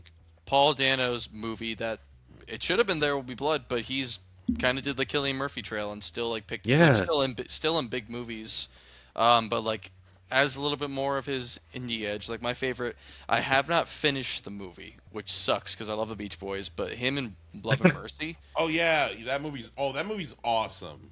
yeah, That's like he's- one of the most underrated biopics like of all time. fuck yeah. Love and So Mercy. so Yeah. So, go ahead. so good. Jeff. I was just gonna say, Paul Dano, if you're listening to this, we fucking love you. We We all love Yeah. you, Paul Dano. fucking Ben- love Yeah, you. we are a pro Paul Dano podcast. Paul Dano, come on the pod. Pro Yeah. what the fuck are you talking about, Quentin podcast. What do we Yeah. talk? Let's actually. I want Paul Dano on. If we do a Swiss Army Man episode, Ooh, yeah. I want Paul I like Dano that on. movie. If it means Paul Dano coming on, I'll literally do any fucking movie. I'll do a movie that he's not even in and pretend Paul Dano's in it. Wait, no, we got to pick something weird from Smoker. By the way, Joseph, Love and Mercy. So long as we're if you John it's Cusack. so Love and Mercy is a biopic about Brian Wilson, but here's the thing: the movie takes place over two very specific points in Brian Wilson's life. Like it's not a big spanning thing. It's like a few weeks in one timeline when he's younger doing Pet Sounds, and then a few weeks when he's like older and crazy. Paul Dano plays young Brian Wilson, Oh, that's and, fun. and you just said his name, but my John you just- Cusack. John Cusack yeah. is older Brian Wilson. That's cool. Yeah, I personally prefer the earlier scenes, but it's no Joseph. Because Wait, we're so pro Paul Dano on this podcast. he was in. We've done. I just realized we other movies of Paul Dano. We've done Looper. He was in Looper, Cowboys and Oh, Aliens. shit, he was. He was in Cowboys and Aliens. He was the Not actual- listen. We're doing a pro Paul Dano podcast. It's weird. We're bringing. This Speaking of clip Cowboys and Aliens. is we're gonna clip this and it's just gonna be our three characters just literally praising under a shrine of Paul Dano. yeah. It's crazy. Post There Will Be Blood. He got Looper and fucking the other one that you just said, Cowboys and Aliens. Cowboys and Aliens. Yeah. I'm looking at his. Oh yeah. There Will he's- Be Blood is genuinely like one of the best movies ever made, in my He's a- opinion. It's been a long time since I've seen There Will Be Blood. It's not fresh in my head. Yeah, he's in a lot of good movies. Anyway, so with so there's pretty much one more. There's one more scene I wanted to talk about real quick, just as far as I mentioned it earlier, but I really like the scene with Steve Carell and Paul Dano on the fucking On the pier. Yeah. on the pier by the hotel. And they're just he's like, high school Get each other. can't skip high school. That's your prime suffering years. It's like suffering is who you are. Yeah, no, and they really, their relationship is really sweet, and it's a, especially because I'm just realizing because he actually, it doesn't matter, but like he actually is, because Frank is Tony Collette's brother, and he's now knowing the biological lineage. Yeah, so actually his uncle. And the way that Steve Carell. Also, another thing is like. I love Steve. I want to mention I love Steve Carell's run when because like they're trying to get to the hotel and like Yeah. they're driving through parking lots and like busting through gates and Oh shit. yeah. Yeah, he's like Yeah, doing the straight hands. he He's does doing the T2 the run. Yeah, the Terminator. The T1000 run to get to registration. We talked about it. Yeah, all the pageant's weird. Remember the girl who started fucking doing like a creature walk across the stage? Oh, Like, I hated that. she was doing all Oh, these flips and then creepy. she looked like a Guillermo del Toro creature for a second. Uh, Yeah, but yeah, no, she does Olive does the super freak, and it's I like how Wikipedia puts it. Wikipedia says Olive is oblivious to the subtext of the routine, but it horrifies and angers most of the audience. And the pageant organizer demands she be removed from the stage. The whole family joins, and then yeah, the movie ends with the family all loading up into the car. Grandpa will be proud of you, and and they all drive off into the sunset. That's how the movie ends. And I want to say, the DVD comes with 4 alternate endings, and I watched all 4 alternate did you say endings. 4? Oh. 4 alternate endings. Summarize, please. So long story short, they're all kind of a variation on a similar thing where it's like, so the I don't know if you remember, there's a scene where Dwayne is like poking around backstage of the pageant, and he comes across the trophy, like the big ass pageant trophy, and he kind of looks at it for a second. So the one alternative ending was like after, basically the movie ends with like they're all being chased out by the pageant people, and the family, Greg Kinnear and everybody, they grab the statue. They grab the statue, and it's kind of the family going through the hotel lobby, like sneaking the statue out, like to the fucking thing, and then Okay. is one ending. He's like sneaking pretty it out, fun. loading into the van, and they're kind of like stealing the statue. And that was one potential ending. The director's like, it kind of feels. Stealing victory. The director saw it as like kind of like a little bit like too on that comedic side, a little too goofy type deal. Okay. Let's smuggle Grandpa's body in the trunk for that. Yeah. Another ending they had was like the family having like a lunch at like some rest stop. Basically, like they're at just like some rest stop on the road, and they all just seem happy. Like there's a song playing in the background, and they all just like seem all these alternate endings, by the way, also have a commentary from the directors while they're showing it. And they're at this restaurant, and the whole family is just like really happy and like, oh, they're all happy now as a family. And they just thought that it felt too cheesy, felt too clean, that one. Okay. Mm-hmm. And then another ending was like basically similar to like the same set as them stealing the trophy. It was just them calmly walking out the lobby, like, and Greg was like, you know what, Olive, you didn't win, but it's okay. You'd make your grandpa proud. And just them like walking out of the lobby and that being the ending. And then there was a 4th ending that I forgot. Thought it was the best one of all. Can I give one quick shout out to the at the end of Olive's routine, the DJ giving the round of applause? Yeah, He's my guy. the Kirby, the tech guy, Kirby, him, that's right. Yeah. and the creepy bald man is also happy. He's like, And yeah, the dude sitting next to Greg Kinnear. who's It's like, "That's what I'm thinking about." who's there to be like fucking to sexualize his daughter. Yep. Yep. Fucking weirdo. But yeah, no. So that's Little Miss Sunshine. To go with your pairing of Sunshine, directed by Danny Boyle. And yeah, no. I love both these movies personally. This one's as I think it works as a double feature. I think after Sunshine, you can cool down with Little Miss Sunshine, just hang out with this family in this van.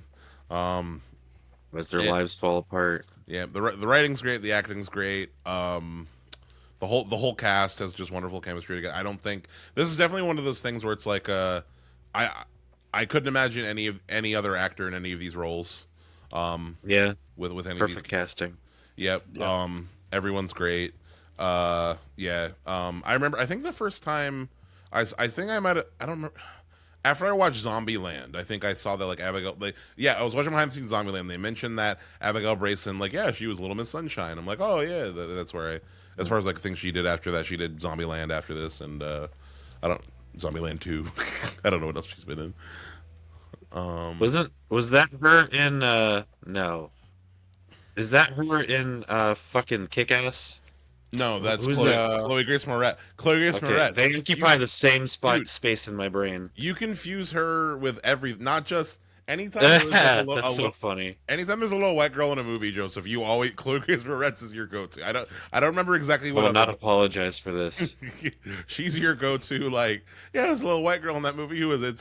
It's the girl from Kick-Ass, right? It's Hit Girl, right? How many of these little white girls am I supposed to keep memorized? I don't understand. It's What's probably expected better of me that you here? don't. You didn't. Yeah. It's probably better that you don't. Yeah, that's probably a green flag. The only reason I know is because of my movie autism. But what's it called? But yeah, no, that's yeah. So yeah, final thoughts on Little Miss Sunshine, guys, and then we'll do props. Fuck I like it. Tarantino. Now I'm. Yeah. Yeah, I'll just keep. But I don't know. But maybe it's just talking it out with you guys. I didn't really know. I honestly, again, I guess I need to pay attention to movies more. I had no idea that Dwayne was a stepson. That makes a lot. That makes his Yeah. relationship. That makes the way that he's interacting with the family, the vow of silence. That makes all of it. That gives Make more us sense. a lot more context. Yeah, it makes. There are a lot of little things in this movie that I appreciate. Yeah, no, it's a good time. It makes me. It just put a smile on my face. Yeah, go check this movie out. Yep. Everyone said I was gonna like this movie, and I did like this movie. It's a fun dramedy. I like all the characters a lot. I think it's my favorite Steve Carell performance for sure. Greg Kinnear is one of the most hateable people on the planet for a really good portion of it. They do a really good job making me dislike this character. Yeah. Yeah, it's a fun little like slice of life, tragic comedy, which is a word I'm literally never ever going to use again. Tragicomedy. Tragic comedy. Yeah. I was gonna be I was about to say something really stupid and be like, "Isn't there another way to say tragic comedy?" And I was about to say tragedy, and I'm like, "Oh, wait a minute." Yeah. It's one way to do it.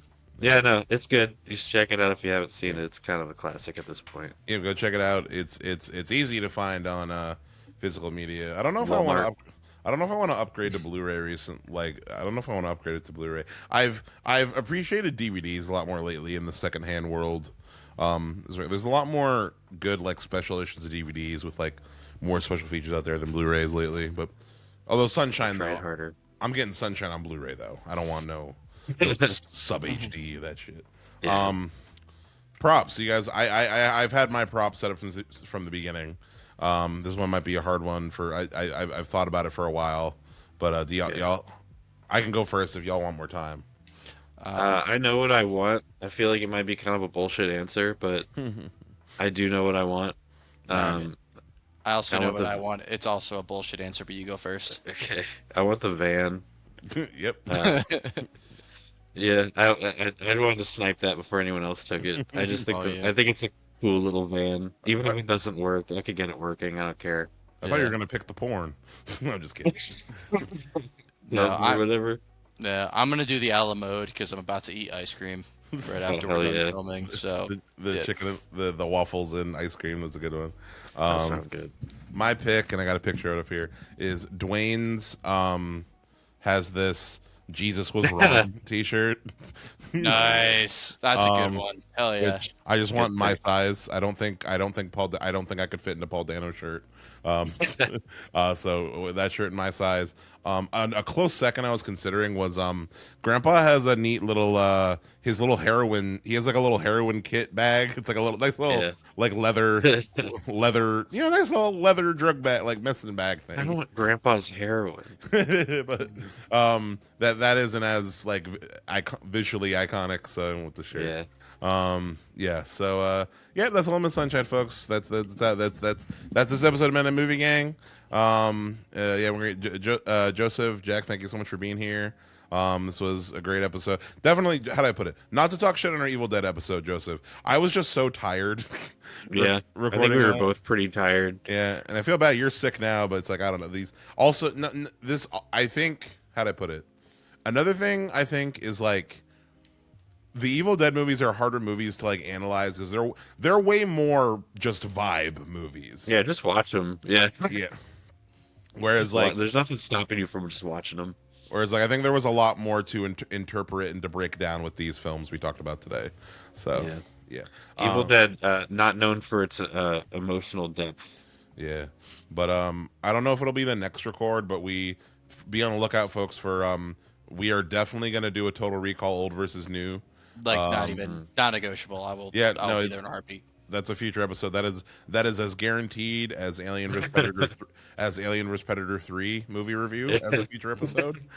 As far as like episodes that will exist. If we could have done that one already, we would have. Yeah, like that is an episode. Well, like honestly, Joseph, no matter Jack, you're invited too with this as well. Yay. Whenever Alien vs Predator 3, when the date gets announced of when it's coming out, Joseph, one of us is going to the other. Like we're gonna see Oh, it in yeah. theaters together, and we're also gonna record that episode in person because that I like that plan. Yeah. that has to happen. But yeah, no, thank you so much again, folks. You can go to Midnight Movie Gang YouTube channel to check out more episodes. Also check out the new video essays I've been posting. There's 2 up right now. One on Aliens, one on Tremors. If you want some fun video content, I'm working on a Michael Myers one right now. But by the time this episode comes out, that video will for sure be out. It's a longer one. It's like 16 minutes. So I hope y'all enjoy that. And yeah, check us out on Instagram, Midnight Movie Gang, on there, TikTok, all them shits. And yeah, thank you so much again.